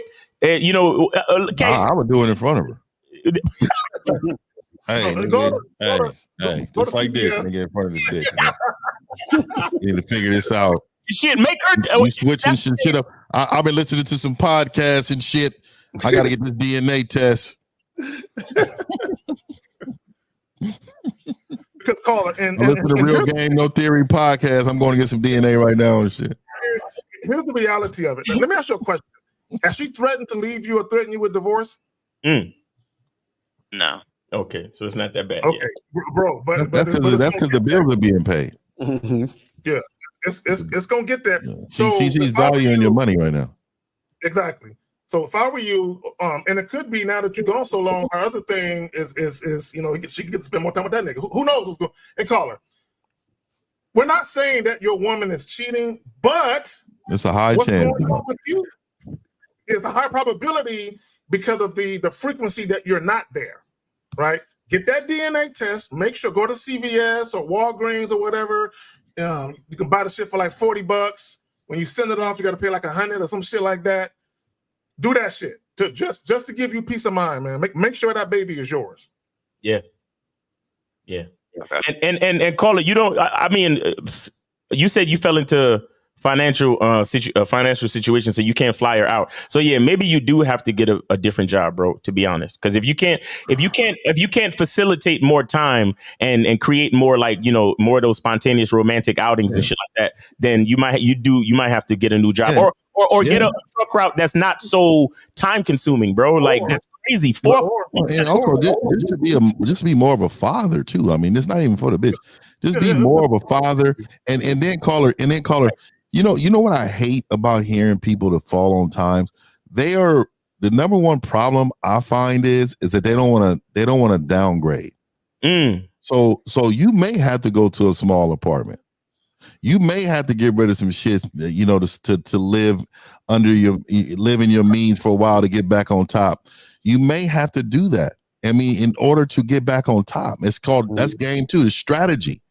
Understanding what you need to do. Yeah, I love all this kumbaya shit y'all telling this motherfucker, but let's keep this shit a buck, caller. Caller, you can get a job, you can get a little house on the fucking prairie, whatever the fuck you want to get.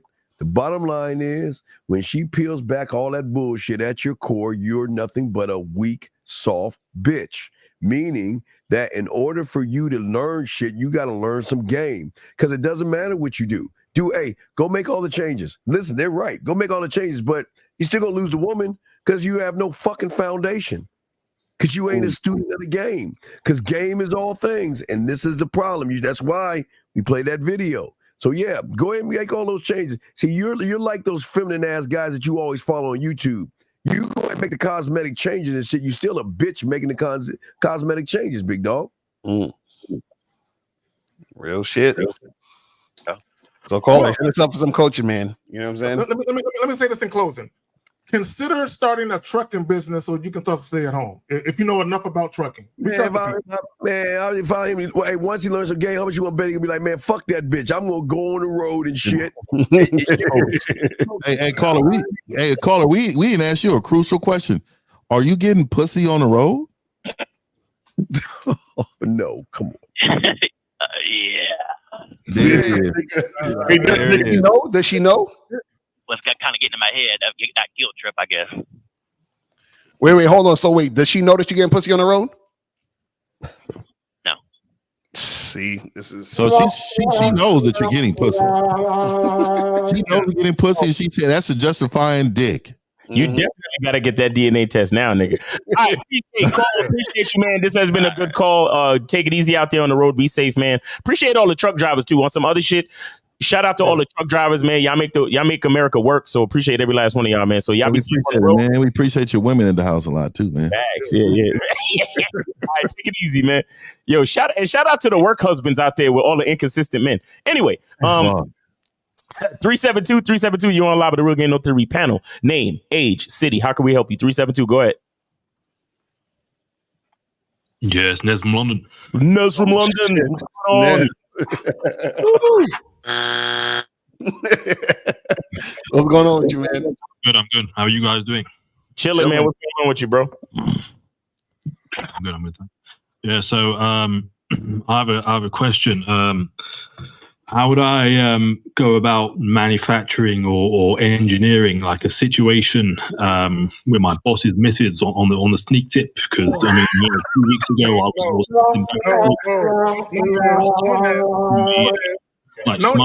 movies. Oh my God! We're not gonna. Every time. Nez. Hold on. All right, Nez, hold on. Let us find out what makes you think your boss's girl or wife is attracted to you.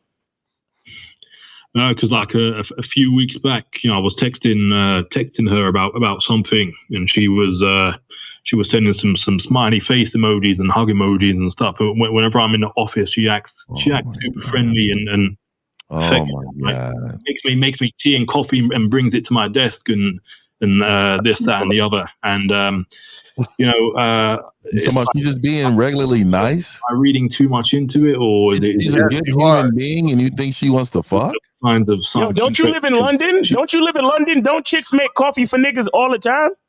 And coffee and tea? Isn't tea your like national pastime drink or some shit? This motherfucker got sparked up an emoji. She doesn't really do it to anybody else in the office, so that's the thing. How do you know? Bro, you're not there all the time, are you? Are you watching her every single minute she's there to see what she's doing? Are you stalking her at work? No, I mean I can see her out the corner of my eye. Yeah. So wait, Nez, hold on. Let me ask you a question. So so you have her number for what? How do you have her number for? What's the reason for you having her number? It's to discuss work related issues. Okay, so now, have she ever discussed any issues or anything that's non-work related to you in the sexual nature when she's flirting? No, she hasn't. Okay, so that's what we were saying. We're saying she hasn't done anything to actually show that she's interested in getting with you like that. So this is what I'm saying. You're trying to read into an emoji and the fact that she's giving you some tea as her wanting to get with you. Yeah, zero game. Also, a few days ago, last week, when I was leaving the office, I was putting my jacket on and stuff, and she was like, "You're buying it," and patted me on the back and rubbed it. But she hasn't done that to anybody else. Put your jacket on. Jacket on. Nez. And this is the wife of your boss, you said? Sorry? This is the wife of your boss? Yeah, that's correct. Yeah. Okay, let me tell you something. That up, it's over. This is what you're gonna do. You're gonna say something to her. She's gonna say something to the boss, and you're gonna be fired. The only way I would even consider something like that is if she came to you and basically told you she wanted to fuck you out of her mouth. If she came out and actually told you she wanted to do that, and even then, you should still be skeptical. Right. The only time you should fuck your boss's girl is if your boss came to you and said, "Nez, I need you to fuck my wife." Other than that, we're finished. You understand what I'm saying? Like, what are you talking about? Good job, man. That's stupid. Hey, Nez, you seem to be a strapping bloke. I need you to smash my wife. So Nez. So Nez, let me ask you a question. Hey Nez, let me ask you a question. So what have you learned from this call? I shouldn't try and shag my boss's wife, I suppose. Well, what else? There's a lot more than that. There's a lot more than you should be learning from this call. That some smiley face and hug emojis aren't don't really mean anything in the grand scheme of things. But you admit that you have no game. Listen, there's a lot of smiley face emojis in the chat. That don't mean they want to fuck us. Exactly. Hey, Nez, seriously though, here's what you do, bro. Here's what you do. Be like, look, no disrespect to the boss or to you, but I need to know, are you flirting with me? Why you blowing button? I need to know because I find you pretty fit, and I just want to know, are you flirting with me?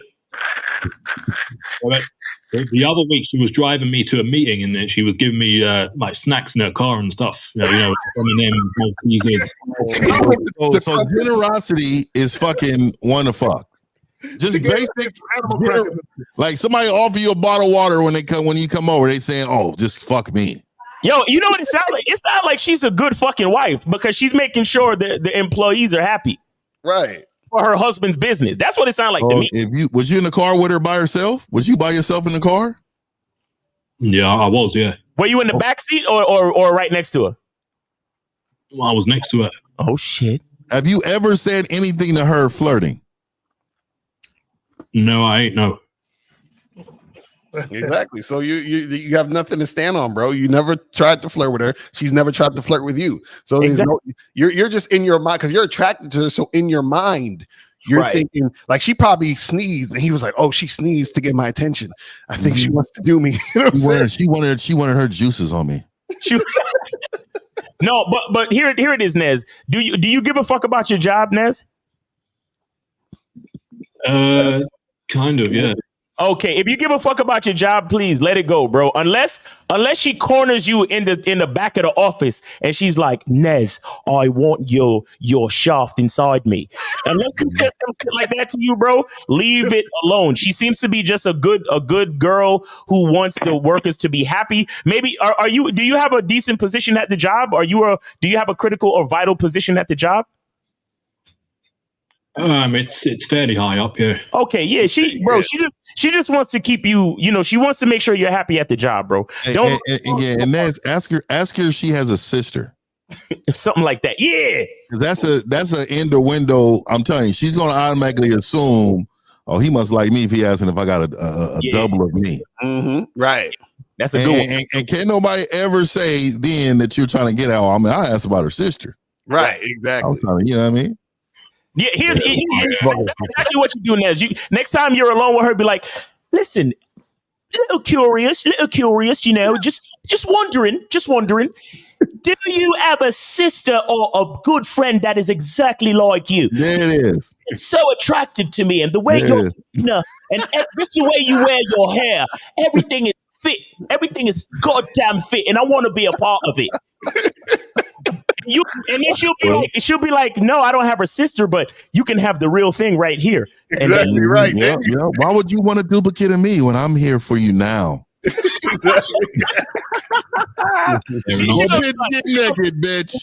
gonna be like, Nez, stop it right now. Stop it right now. She's gonna feel real flirty then. She's gonna be like, oh my God, he is into me.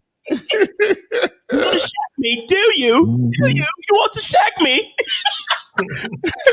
He gonna put on the boss's desk in 2 hours. I'm really scared of my boss because he's like a skinny white midget and stuff. But I'm kind of scared of the ramifications. No, bro. Listen.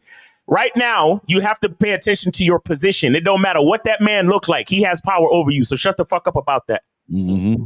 I don't want to hear his physical stature, because at this point in time, he signs your fucking checks. So he could be a fucking floating head in a jar of formaldehyde. It don't matter. He signs your fucking checks. So don't even go there. All right, fair enough. Because I don't like y'all niggas. But he's no alpha. He doesn't have any muscles, so I'm not afraid of him. No, he fucking signs your checks, bro. Take it easy. Right. Getting fired from a job is worse than the ass whooping. If you truly didn't give a fuck, then you would have just went at his wife. You understand? So don't even go there, bro. Like, hey, when y'all niggas get on that fucking physical shit, like I could do something. You don't have your own business. That means you're in a disadvantaged position. You're a worker. Fair enough. Yeah. Ask her about a sister, man. Yeah, that's all you gotta do, man. I'll just ask about that, man. Leave it at that. Don't go no further than that. Do you have a sister? Yeah, do you have one? I like the name. And do it at a moment y'all both laughing or something, having a great time. Right. You know what? Do you got a sister? Walk up to her and tap her on the shoulder and ask her. Don't do it. Don't do that. Yeah. The next time she's handing you some snacks, maybe a Rizla or a candy bar. Like, oh, okay. I get snacks and shit. I'm like, oh, okay. I get snacks and shit. Man, where's your sister? You got a sister? There it is. And she'll be like, oh my God, he wants to fuck me. Tell her he wants some beans and toast. I know what All right, Nez, you got that, man? Yeah, I got it. Yeah. All right, bro. Cheers, yeah. All right, good luck to you, man. Good luck to you, and protect your job, brother. Don't get fired, bro. Yeah, man. All right, because we got 2 wars going on right now. That means the economy is hanging on by a thread. So you don't want to lose your job at this point. You hear me? Yeah, exactly. Yeah, I hear you. Yeah, cheers, yeah. All right, bro. All right, so we got who we got? We got 678. 678. You're on live with the Real Game No Theory panel. Name, age, city. How can we help you? 678. Go ahead. Hey there, guys. How's it doing? Respect to the panel.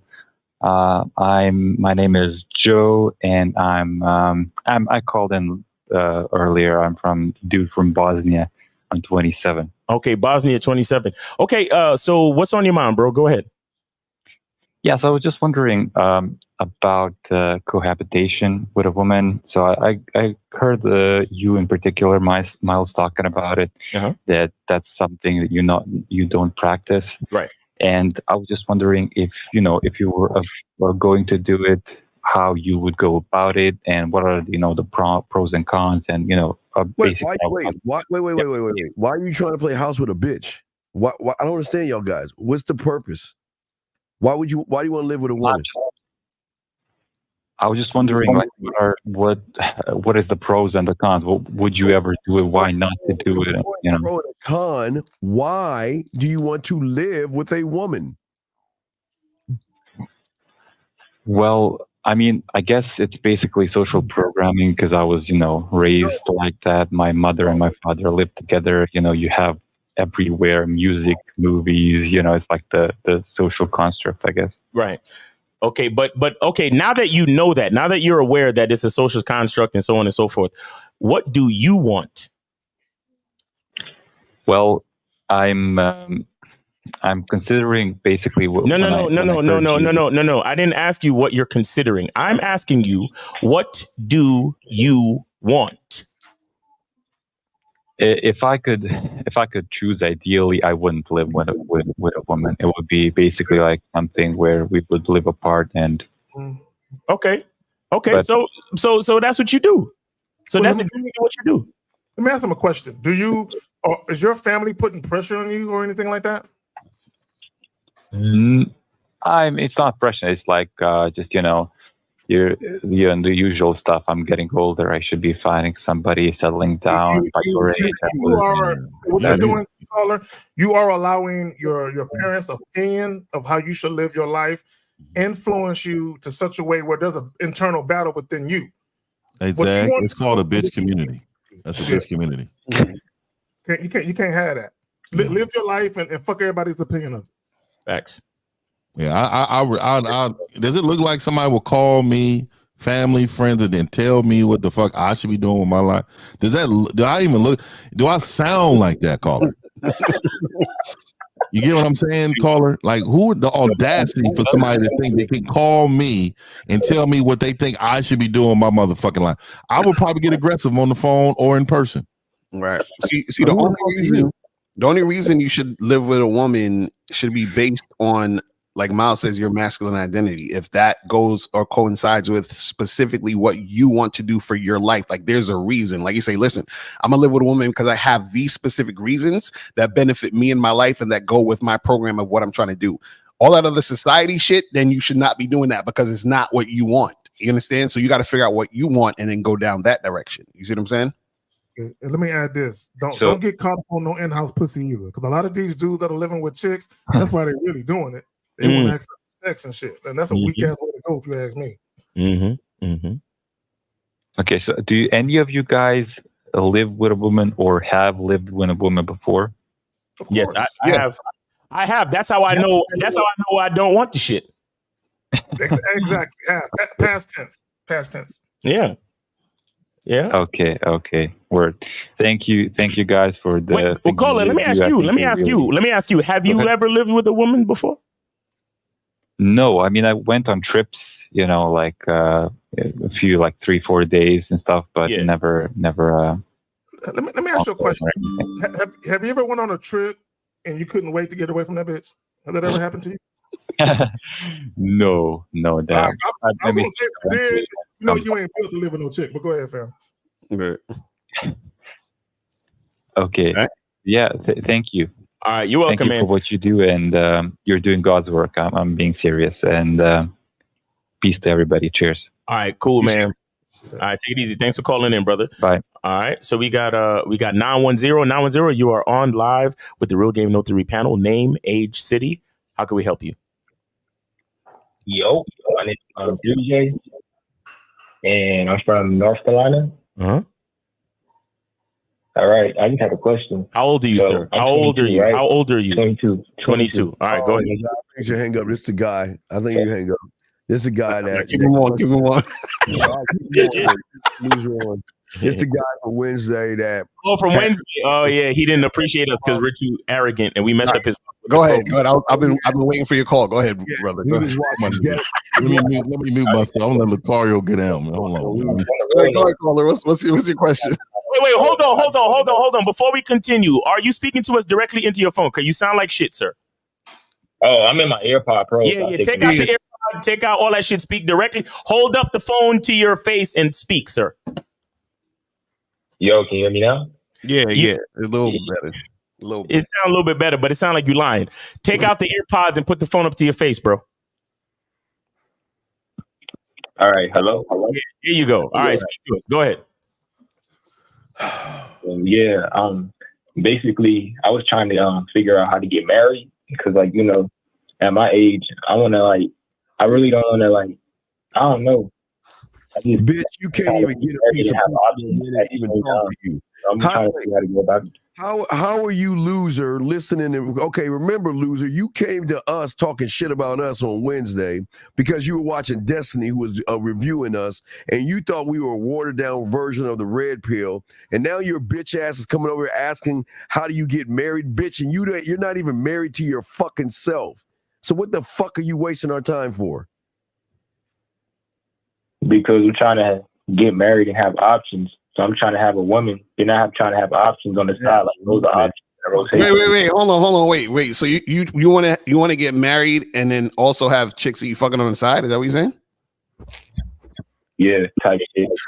Okay, why do you want to be married for that? Why don't you just fuck girls on the side or have a girlfriend or whatever? Why do you need to get married? Because at times you might get lonely, so I'm trying to have a Wait. So you want to get married because you don't want to be lonely?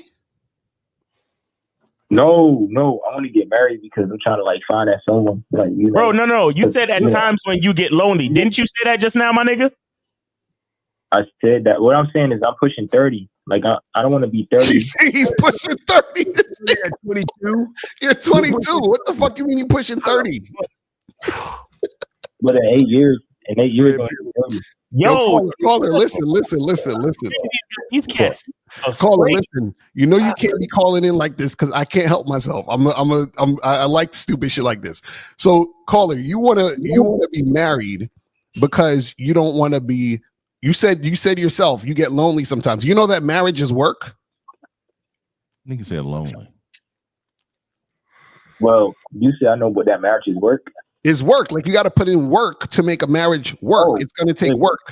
Marriage is work. You got to put in work, but at the same time, that person, you got to have that person's back. They have your back. And the thing is, I'm pushing 25, not 30. That's too far, but 20. I don't want to, I'm scared that I might not be at that point in my life. So I'm trying to get it while I'm young. Yeah, but hey, caller. Stop talking. Because you see, when you do anything out of the motivation of fear, you're fucked up, bro. That means is you need to switch up your mindset. You need to get coaching, bro. Who's coaching you from this panel? I've been watching a lot of Steve. Who's coaching you from this panel? Oh, I don't. Nobody. Thank you. So you need help to shift your mindset, brother. Because you're motivated by fear. That is, you can't live life like that. If any decision that you make from this point on will be tainted by fear, and so you won't be living the life you're supposed to be living, bro. No matter what you do. Let me piggyback on caller. Hold on, real quick. Let me piggyback on what Miles is saying, because fear is an emotion, right?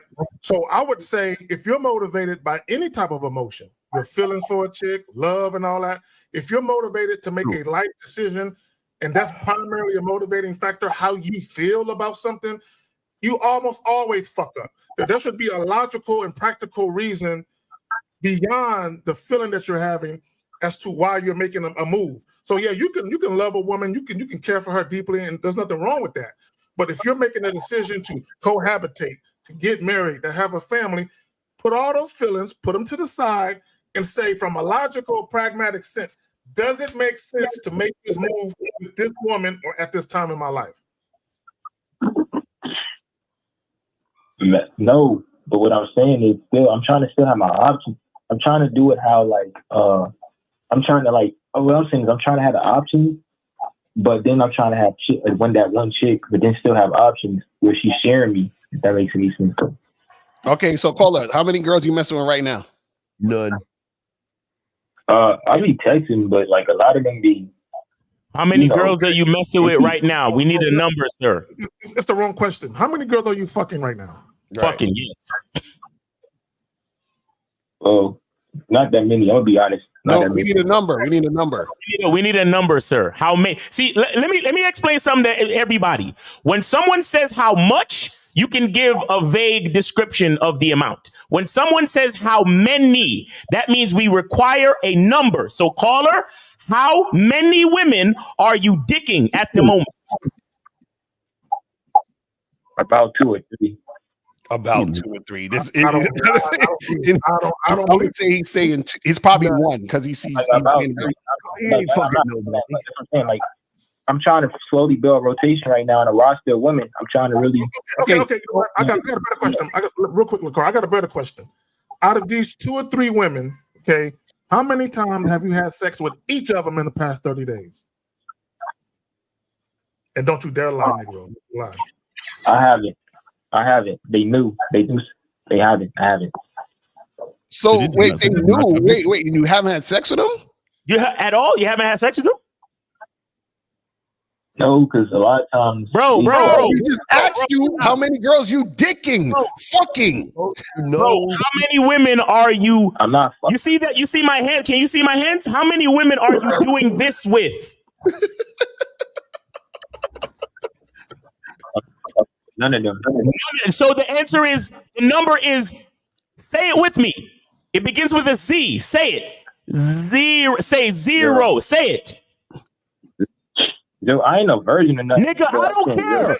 I asked you, how many women are you having sex with currently, right now, today? The answer is, say it with me, bro. Say it. The answer is zero. Thank you. Doesn't it feel good to tell the truth, you bitch ass nigga? Does it feel good? Told you guys he's a loser, man. Niggas, bro. Wait, so you think you trying to get married and have chicks on the side? Like, what you think this is, bro? Caller. Listen. If a nigga's working at McDonald's and he shows up to work late, almost damn near every day, you think that nigga could run a business? No. Okay, so if you're a 22-year-old boy, right, who has zero bitch, you're talking about getting married and having women on the side, bro, you're not ready. You're not ready for what you're asking for, bro. You don't understand what you're doing. I just want to point out that Lucario got mad infinite McDonald's references and exactly. Go back to Destiny, dog. Go back to what I'm saying is, like, I'm trying to, but at the same time, what I'm saying, but still, like, how am I not ready for that? Like, at this, I'm 23 in March. Bro, you're not ready because we asked you a question and you couldn't even give us a straight answer. So if you can't give us a straight answer, how are you going to manage and interact with women where you need to give them direction and guidance, and you can't even answer us straight? So so we're saying you're not ready, bro. This is what we're talking about. See, caller, you think you're ready because you want it. Caller, brother, you think you're ready because you want it. You're not ready, bro. Why don't you manage one chick for a couple years and see how that go? Yeah. Or go back to Destiny and tell him to change his hair from blue to red. Go back to your daddy, dog. Go back to your daddy, dog. This is the problem, man. Your daddy told you to challenge us and all the other shit. Go back to your daddy. We can't help you. I told you, you ain't teachable, man. You are not teachable. You are a fucked up ass little weak bitch that came on Wednesdays.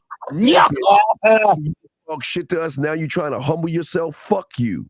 I don't know why you're wasting their time with your bitch ass. Take your ass back to your daddy, motherfucker, because you'll never be. He told him to come challenge us.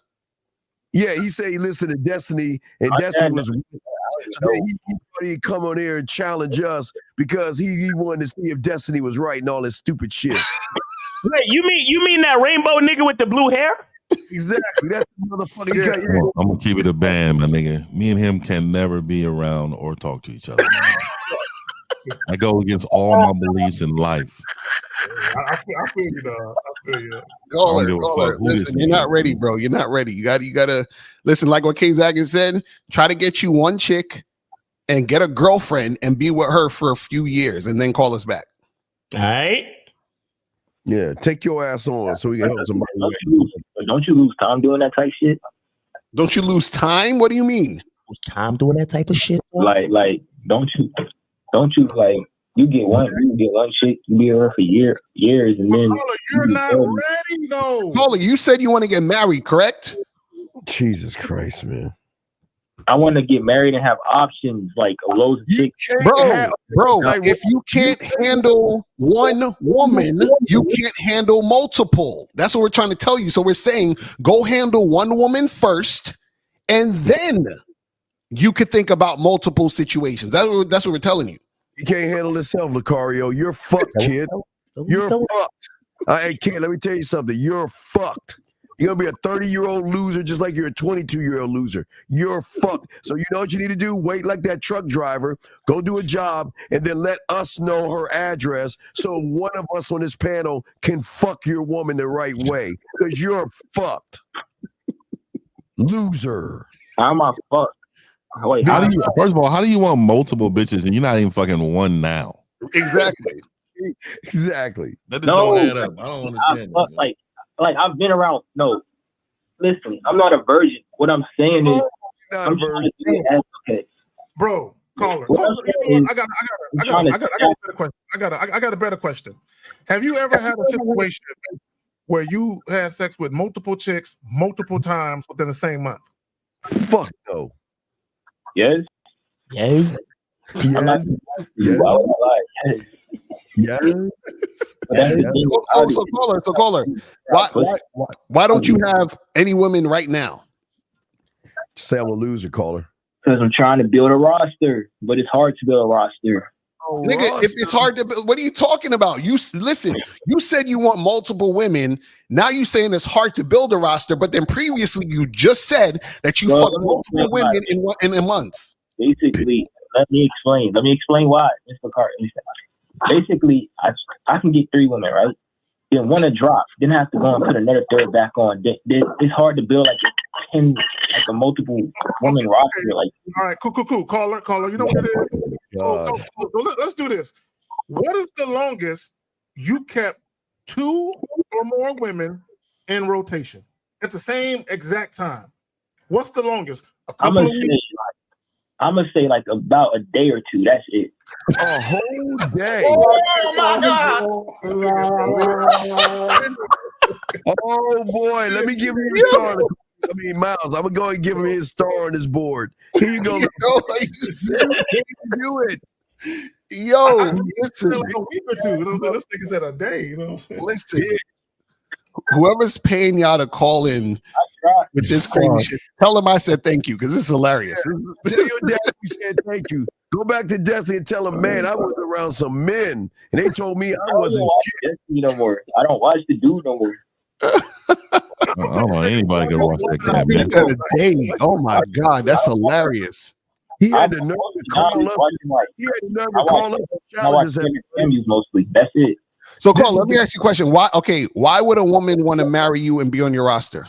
Yeah, please answer that question in totality. All right, please. That's a good question. I be thinking of that sometimes, but I don't know. I'm gonna be honest. I don't know. Boy, you are so far. There you go. At least you said something. That's the first thing you said that made sense.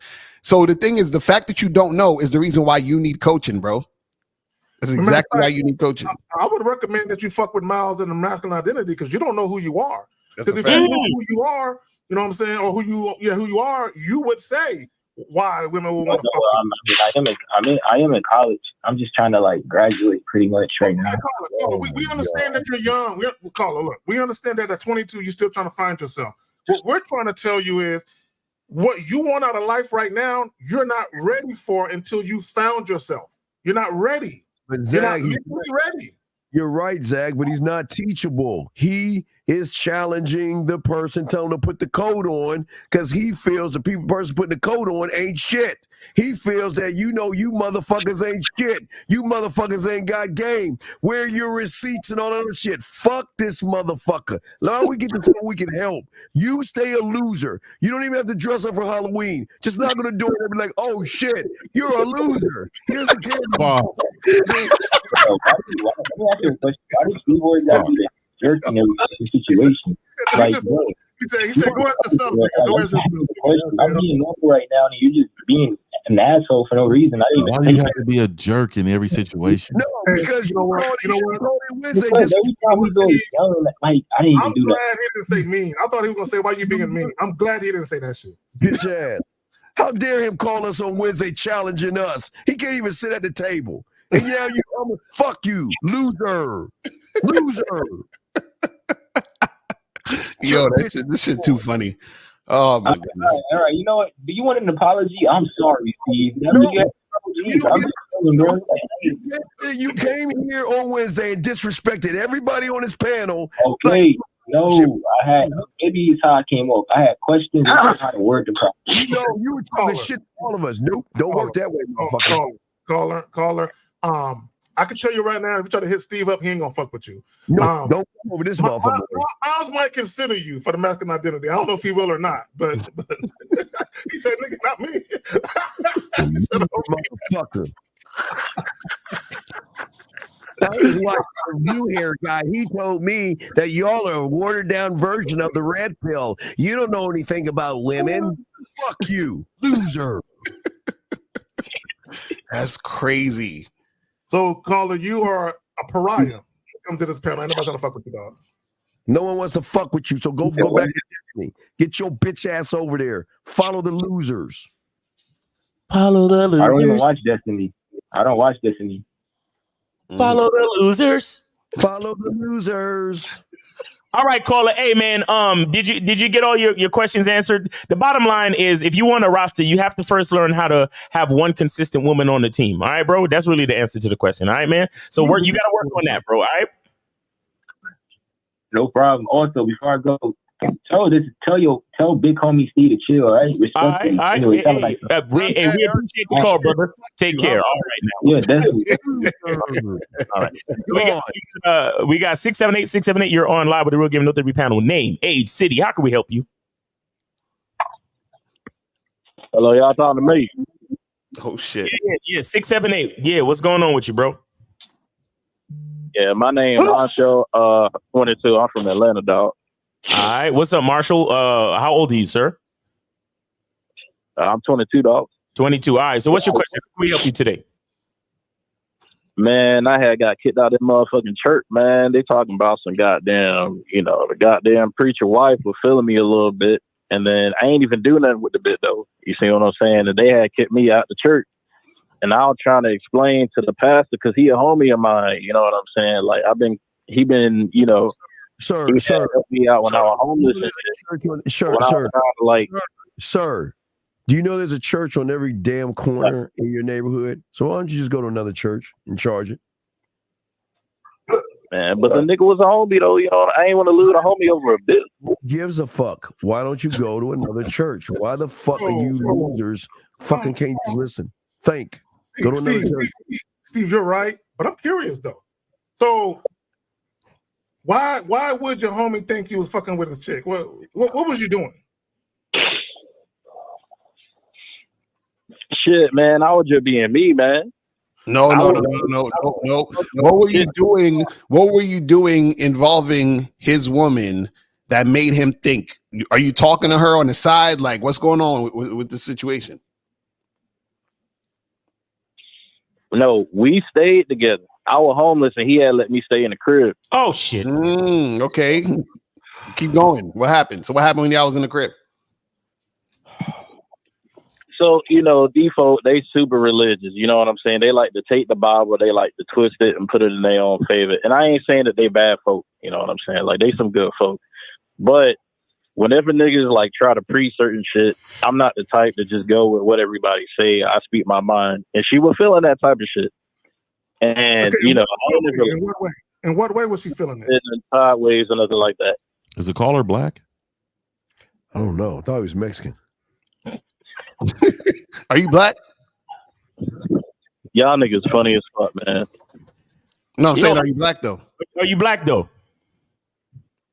Yes. Okay. Yes, sir. All right. You want me to put on the white voice? No. And no, it's not a race thing. It's a cultural thing. It just helps us understand your background so we can answer the question the best way. Right. And so you were in the house and you were saying you was disagreeing with some of the Bible shit. And then so you said she was feeling that you was disagreeing with it. How? Like, what was she saying or doing that made that, made you think that?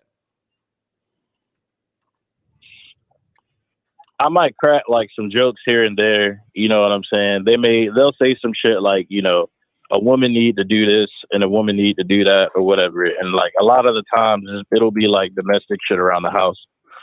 Now, one example that she'll do is like she'll clean up after everybody's business because there's multiple people staying in the crib, right?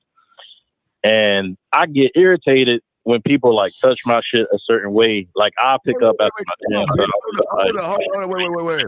Your homeless ass needs to go there, sit down and shut the fuck up and go get a job. They're doing you a fucking favor. And yet you have a problem with them? No, I ain't got no problem with them.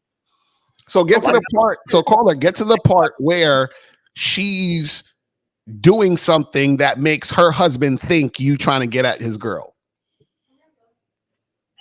Nah, bro. So we had but when I was getting kicked out, right, there was a house meeting because people was picking up on attention. She literally said out her mouth, "Hey, I have sexual feelings towards Moncho and his friends." And they took it as, oh, this nigga got like a demon or some shit in him or some shit. So it was like they were like praying for 3-4 hours type shit. Your demon is called broke. Ultimately, it led to just me getting kicked out. Okay, so why do you care? Why do you want to go back or hang out with them and all that other shit? You ain't got nowhere to go. Nah, I went and got my motherfucking CDL, man. I'm doing OTR starting next week, man. Okay, caller. Yo, answer the question when he asked you. Never answer. This nigga be tap dancing. Is that caller? Why don't you just go and do your thing and not worry? Like, why are you so fixated on being friends with this nigga?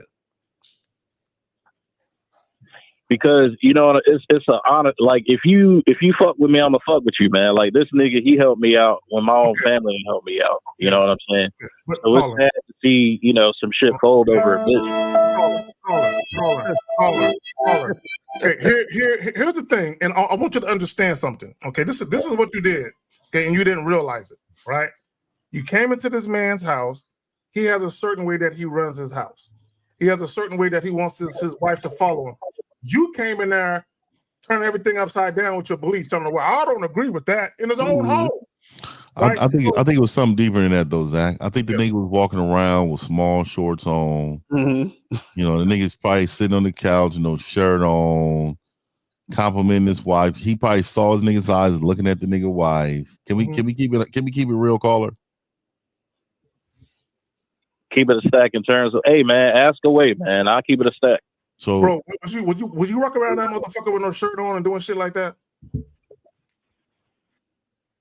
No, I wasn't doing anything to specifically tempt her. Nah. Nigga, were you walking around with gray sweatpants? With no drawers on. Yeah, I got some gray sweatpants, but what the fuck that got to do with it? You know what I'm talking about, man. You know what we talking about. Was you out there, hoop shorts, no draws, just dangling around the house? Was you doing things that you know? You know that. Man, the only time some shit like that happen is when I have a female over. That's the outside of that. I mean, it ain't you nothing. Homeless and you had a bitch over at the nigga house. How are you homeless? You and had have guest? Homeless niggas not supposed to have a guest. What type of shit is this? Nigga, you got gas? You got a guest coming over, nigga? What you mean somebody coming over? Nigga, you can barely come over. So you was having bitches over the church people house. Is that what you telling me? Fornicating. Man, hold on. Listen, man. It wasn't a bunch of bitches. It was like 2 females. Oh my God, nigga. This is why. Nigga, you're disrespectful, my nigga. What you mean? They all knew each other. Everybody knew each other. No, nigga, you should not be having gas. House fornicating in his house. You had sex with these women in the crib? One of them. Okay, so did your friend's wife hear the girl moaning in the distance? Yeah, you're in there hammering the pussy, bro. Exactly. So she's curious now because she never moaned like that for her husband. Nigga, she is index fingering herself, dog. She is in there hearing the pound town happen. But she was listening to the fucking bedpost bang So up on the wall. that is something that the nigga was probably like, you in there slap. I mean, it could be bad, bro. He could be a 2-minute brother, bro. You in there for 2.5 hours and shit, hammering some shit. Like it's the exorcist and shit. And that caller, for I don't think homeless niggas deserve pussy, bro. You ain't got your own. You shouldn't even get no pussy. You a homeless nigga, man. What type of nigga is this? Okay, hold on. You must be one of them high value niggas. You think No, you got me wrong, man. No. Understand how you would see it that way, but no. You got to understand game, bro. You got to understand game. There's certain levels when it comes to this shit. And the fact that you're homeless, that's disrespectful for you to have guests in another nigga's house, bro. Work on your. The reason why you're homeless, that should be the number one focus, bro. I mean, it's one thing to be down on your luck and broke. Hold on. It was the number one focus. I went in and got the train and got my CDL, and I'm about you was fucking bitches. With it, bitch. This nigga. See, that's the problem with you. You don't see. This is the problem. You don't realize that you're fucking up and being disrespectful. That's the problem. See, you're the type of motherfucker, like, you know, you'll say something or do something and then be like, what happened? Why you acting that way? And you don't realize what you're doing. So you're in another man's house, bringing other women in the house, right? And understand, women are influenced by what's going on in the other situation, if that's being brung around her, and you don't know the relationship or the actual situation between that guy and his wife. You see what I'm saying? You're probably making shit fucked up for him. Yeah, what if the husband got ED or something? He can't really hammer the pussy like that. Yeah. Well, not only that, but he. What that got to do with me? See, exactly. Caller. The way that you came in the house disagreeing with how he was running shit when it came to, you know, the shit he was preaching, you already causing tension because you come in the house acting like you the man in the house now. Like you take it over. Okay, not only that, but you took your friendship for granted.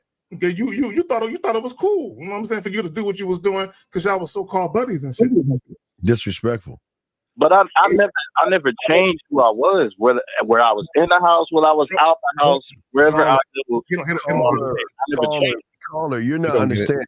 Caller, when I had to stay at my boy's house because I was transitioning from apartments, I was respectful. The bitches would knock on the door, but they would never come inside for the not only respect for my boy, but his woman. She doesn't need to see someone who has influence over other women. It's going to change everything up. So that fucking bitch saw that you had some influence over a woman, knowing that her man has no influence over her, so she's going to gravitate towards you. And then the motherfucker who doesn't have influence is your boy, and that's the key word, your boy. If that's your boy, you need to respect his fucking house. See, if you were my friend, I'd fuck you up. And you need your ass kicked. Yeah, well, the thing is, Steve, you're right, Steve. Hey, Steve, you're 100% right. But you know what it is? His friend's a bitch, too.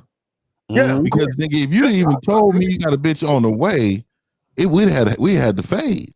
Nigga, who is you to think you about to have company over this motherfucker? Nigga, you a homeless nigga, B. You a homeless nigga. Did you ask your friend, can you bring chicks over? Yeah, of course. I communicated all that shit. Well, hey, if his friend said, yeah, I can't be mad at that. If his friend said it was okay. Hey, you know what it is, dog? It's just etiquette, my nigga. You know, that's what we going on. This manhood etiquette, nigga. I wouldn't have done it myself. I would not have done it. But what I'm saying is, you know, you supposed to, if you in another nigga house, the rule is you really not supposed to be seen. Nigga, stay in your room. That's a fact. Stay in your room. When my bitch come in the room, bitch, go to the room. Nigga, when you in it, nigga, anything, nigga, hey, be gone most of the day. You come home late, nigga.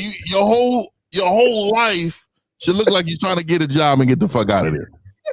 And on top of that, this is the problem because you came on the phone saying, well, you know, I don't agree with what they be saying and they be trying to twist shit and blah blah blah. So you bringing that type of energy to the household. See, there's a difference between like all of us on here have shit we disagree with each other on, right? Yeah, but I'm not gonna be going over 50 house and be like, yo, 50, I don't like the way that you got the orange juice right here because you know what I'm saying? What the fuck, right?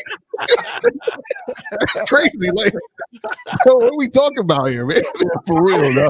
Especially when you're homeless. Yeah, like, only a nigga hear that. You're homeless, nigga.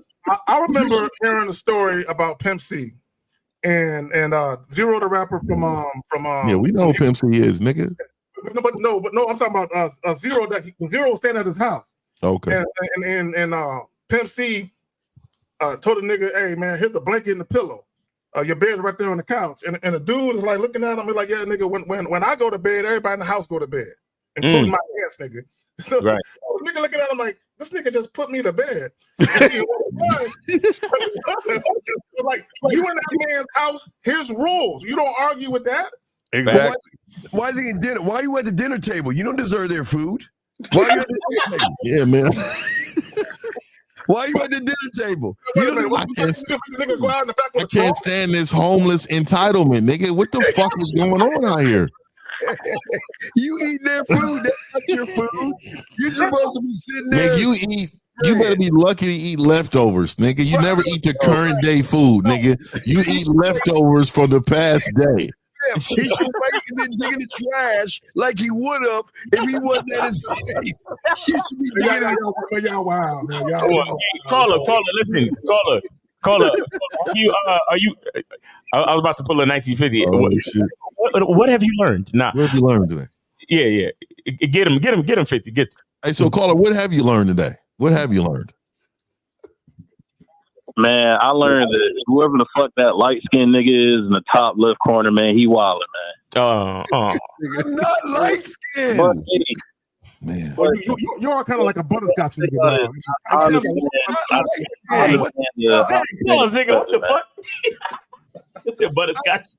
I'm saying that you do not deserve their food. I'm saying that if you were on the street, you'll be digging in trash cans. So your job, like Fifth said, when you come home, don't go to the refrigerator, don't go to the microwave, just open the trash can and dig in that motherfucker and eat whatever they put in that motherfucker for you. Yeah, and whatever dishes is in the sink, take care of that. Nigga, this floor needs to be swept, take care of that, nigga. Everything you come in should be an act of service. Nigga, what the fuck is going on, bro? You're a grown man. You're homeless. But that's what I do, though. You know what I'm saying? And I did all that type of stuff. And my thing is, you said, "Oh, I communicated this, I communicated that," bro. The audacity to even ask me if you could have guests. What the fuck? Even if, I appreciate the respect of communication, but bro, focus on getting the fuck out of here, bro. Don't ask me if you can have guests, because that would imply that you're getting used to being here. I don't want you getting used to being here, nigga. I don't want you inviting people over here. This is my house. How dare you invite your people? I don't care if I know them. I don't care. You inviting people to my house and you're hey man, you mind if I have a couple of guests over? Nigga, what do you think this is? Airbnb? You know what it is, Miles? He was acting like a roommate. You ain't no roommate, bro. I'm doing you a fucking favor. Focus on getting out of here. Yeah, I can't stand homeless niggas, man. God. Here's the thing. You having guests is you trying to live a normal life when you know you homeless. You're not in a normal position right now. Life ain't regular right now. Focus on getting life back to regular before you can have guests. And you shouldn't have no opinion about nothing. You're broke. You don't have no money. All your options, every decision you made in your life is resulting in that. So you should be, your opinion should be whatever's going on in their household, because obviously they got some shit going on. Yo, imagine you invite a nigga who's homeless, right? Chilling in your crib. And then he walked through the door with a couple bags of brand new Nikes or something. You're like, nigga, wait, did you just go shopping, homeless nigga? Hey, nigga, hey, I will put my feet in it without no socks on, nigga, immediately. Hey, nigga, I don't give a fuck. They wasn't even my size, nigga. I'm pushing through.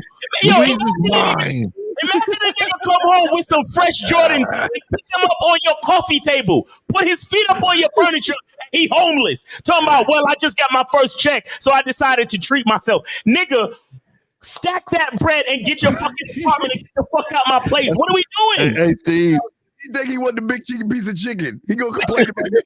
Hey, that's like a nigga. Hey, that nigga probably put name on his food in the refrigerator so his shit won't be drank or ate. Nigga, I'm eating all your shit. Hey, look, you see the second shelf is mine, all right, my nigga? I got the whole second shelf, man. You feel me? I can't stand no homeless nigga, man.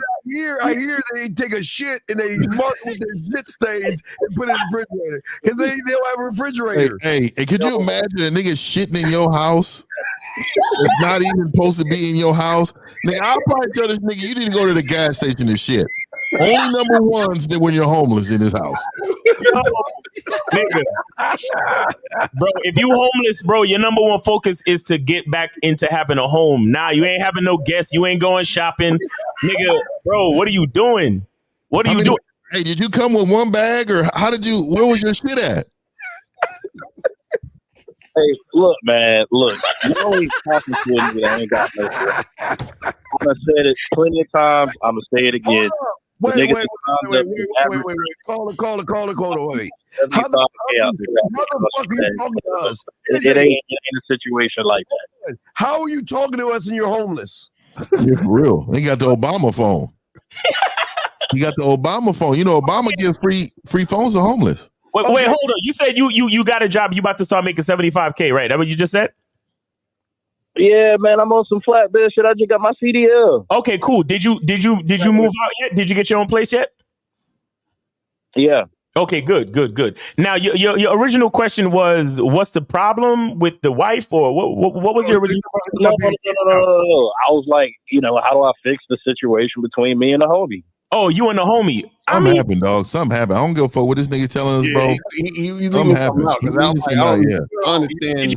Bro, did you fuck the wife? Did you fuck the wife? I told y'all what happened when they had the meeting. She said in front of everybody, I got sexual feelings towards Macho and his friends. Oh, so she was Wait. Put that shit on me. Okay, bro. In addition to the girls you had some of your partners in the house too? Oh no.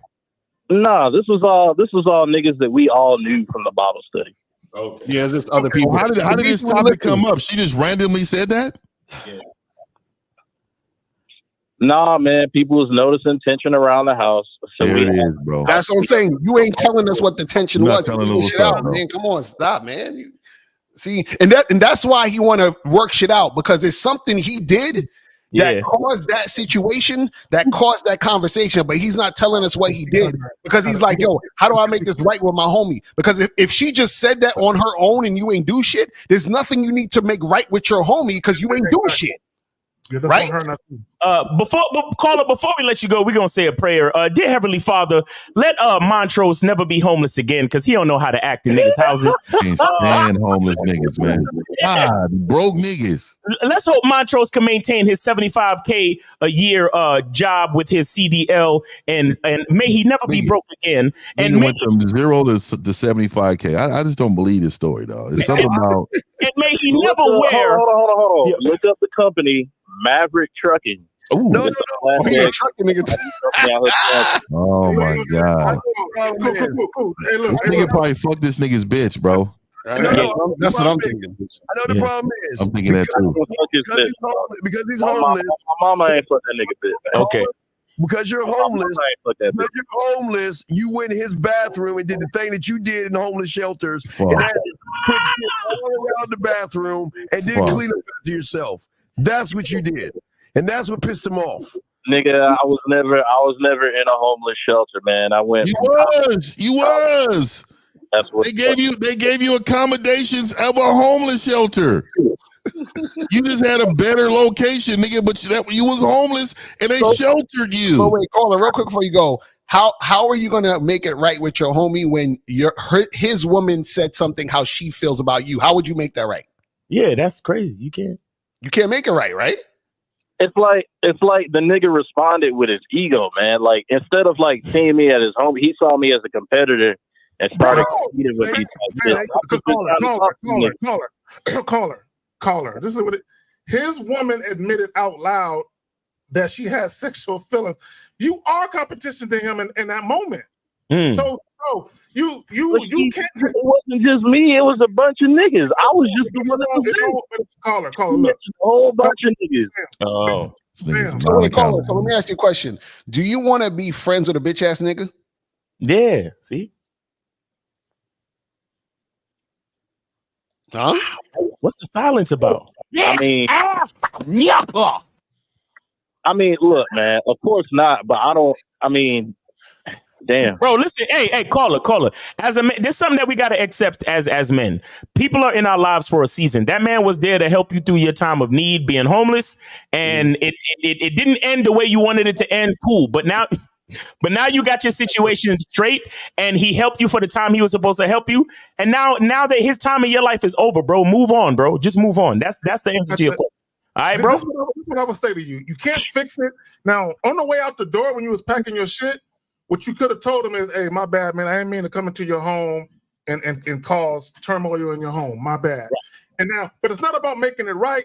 You just want to let him know that my bad. I came in, I said some things, I acted in a way that I shouldn't have, but you can't expect him to forgive you and y'all be friends again. Right. Just say what you got to say and keep that shit pushing and know that you got that shit off your chest. And go to a new church. Go to a different church, my nigga. And all right? You're not allowed to eat at Hey, the yo, kitchen. Miles, Yo. how big is your dick? Oh my God! All right, get the fuck up out of here, my nigga. You're done. All right, Nigga, did this really happen? Yeah, he. That's why the nigga was homeless. Nigga makes bad decisions, my nigga. Yo. God, But that was yeah, hella- man. Yeah. That's it, man. I just killed the phone lines because we passed OT. You know what I'm saying? So anything y'all want to plug? Y'all got the Pineapple Show popping off this week, or what's going on? Most definitely, man. I come out with videos every day, man. Y'all go ahead and check out Mr. 1950 channel, man. I come out with reactions every single day, man. Hey, shout out to my nigga 50, man. My nigga 50 been hustling, man. Yeah. Up too. You know what I mean? Channel Getting the views up. That's what's up, man. That's what's up. Yeah, I appreciate that, man. Yeah. Yes, sir. So we're gonna do the Sex Talk Tuesday show, and of course we get the Pineapple Show on Wednesday. Right. I need y'all to get me to 1,000. I had 974 when I came into this motherfucker this morning. Let me see where I'm at right now. I got guys, go to the return of manhood on YouTube, the return of manhood on YouTube, and make sure you guys subscribe, man. Go over there and subscribe. The return of manhood. I need 26 of you motherfuckers to just hit subscribe. You ain't even got to watch my shit. Just hit. Now, if you don't, something wrong with you, but just hit subscribe. Exactly. Yeah. So live show tonight. We're gonna be talking about the chess game women use on men using the whiteboard on billions. So we're gonna be talking about that. Wow! You hear that raspiness in Steve's voice? Oh my gosh! That's You need to make audiobook, Steve.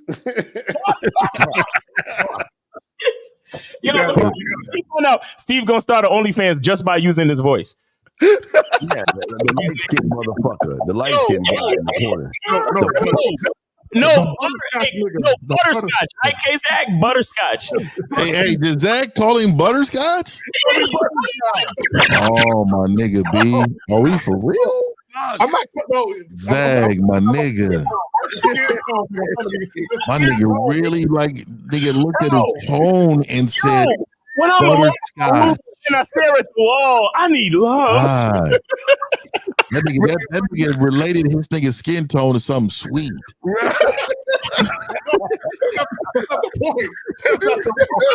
I didn't even hear that. Oh, I'd have been all over that. Yo! Oh, my nigga B. I can't believe it. What are we doing? That's funny. Bro, it had nothing to do with the sweetness of the candy. Is that your favorite candy, Zach? Butterscotch? It sounded like Destiny and shit. Oh my nigga, blood! I didn't even know he said that. No, bro. Oh shit! Stop playing with me. Oh man, we got the light butterscotch in the top left corner, and the dark licorice in the bottom in the.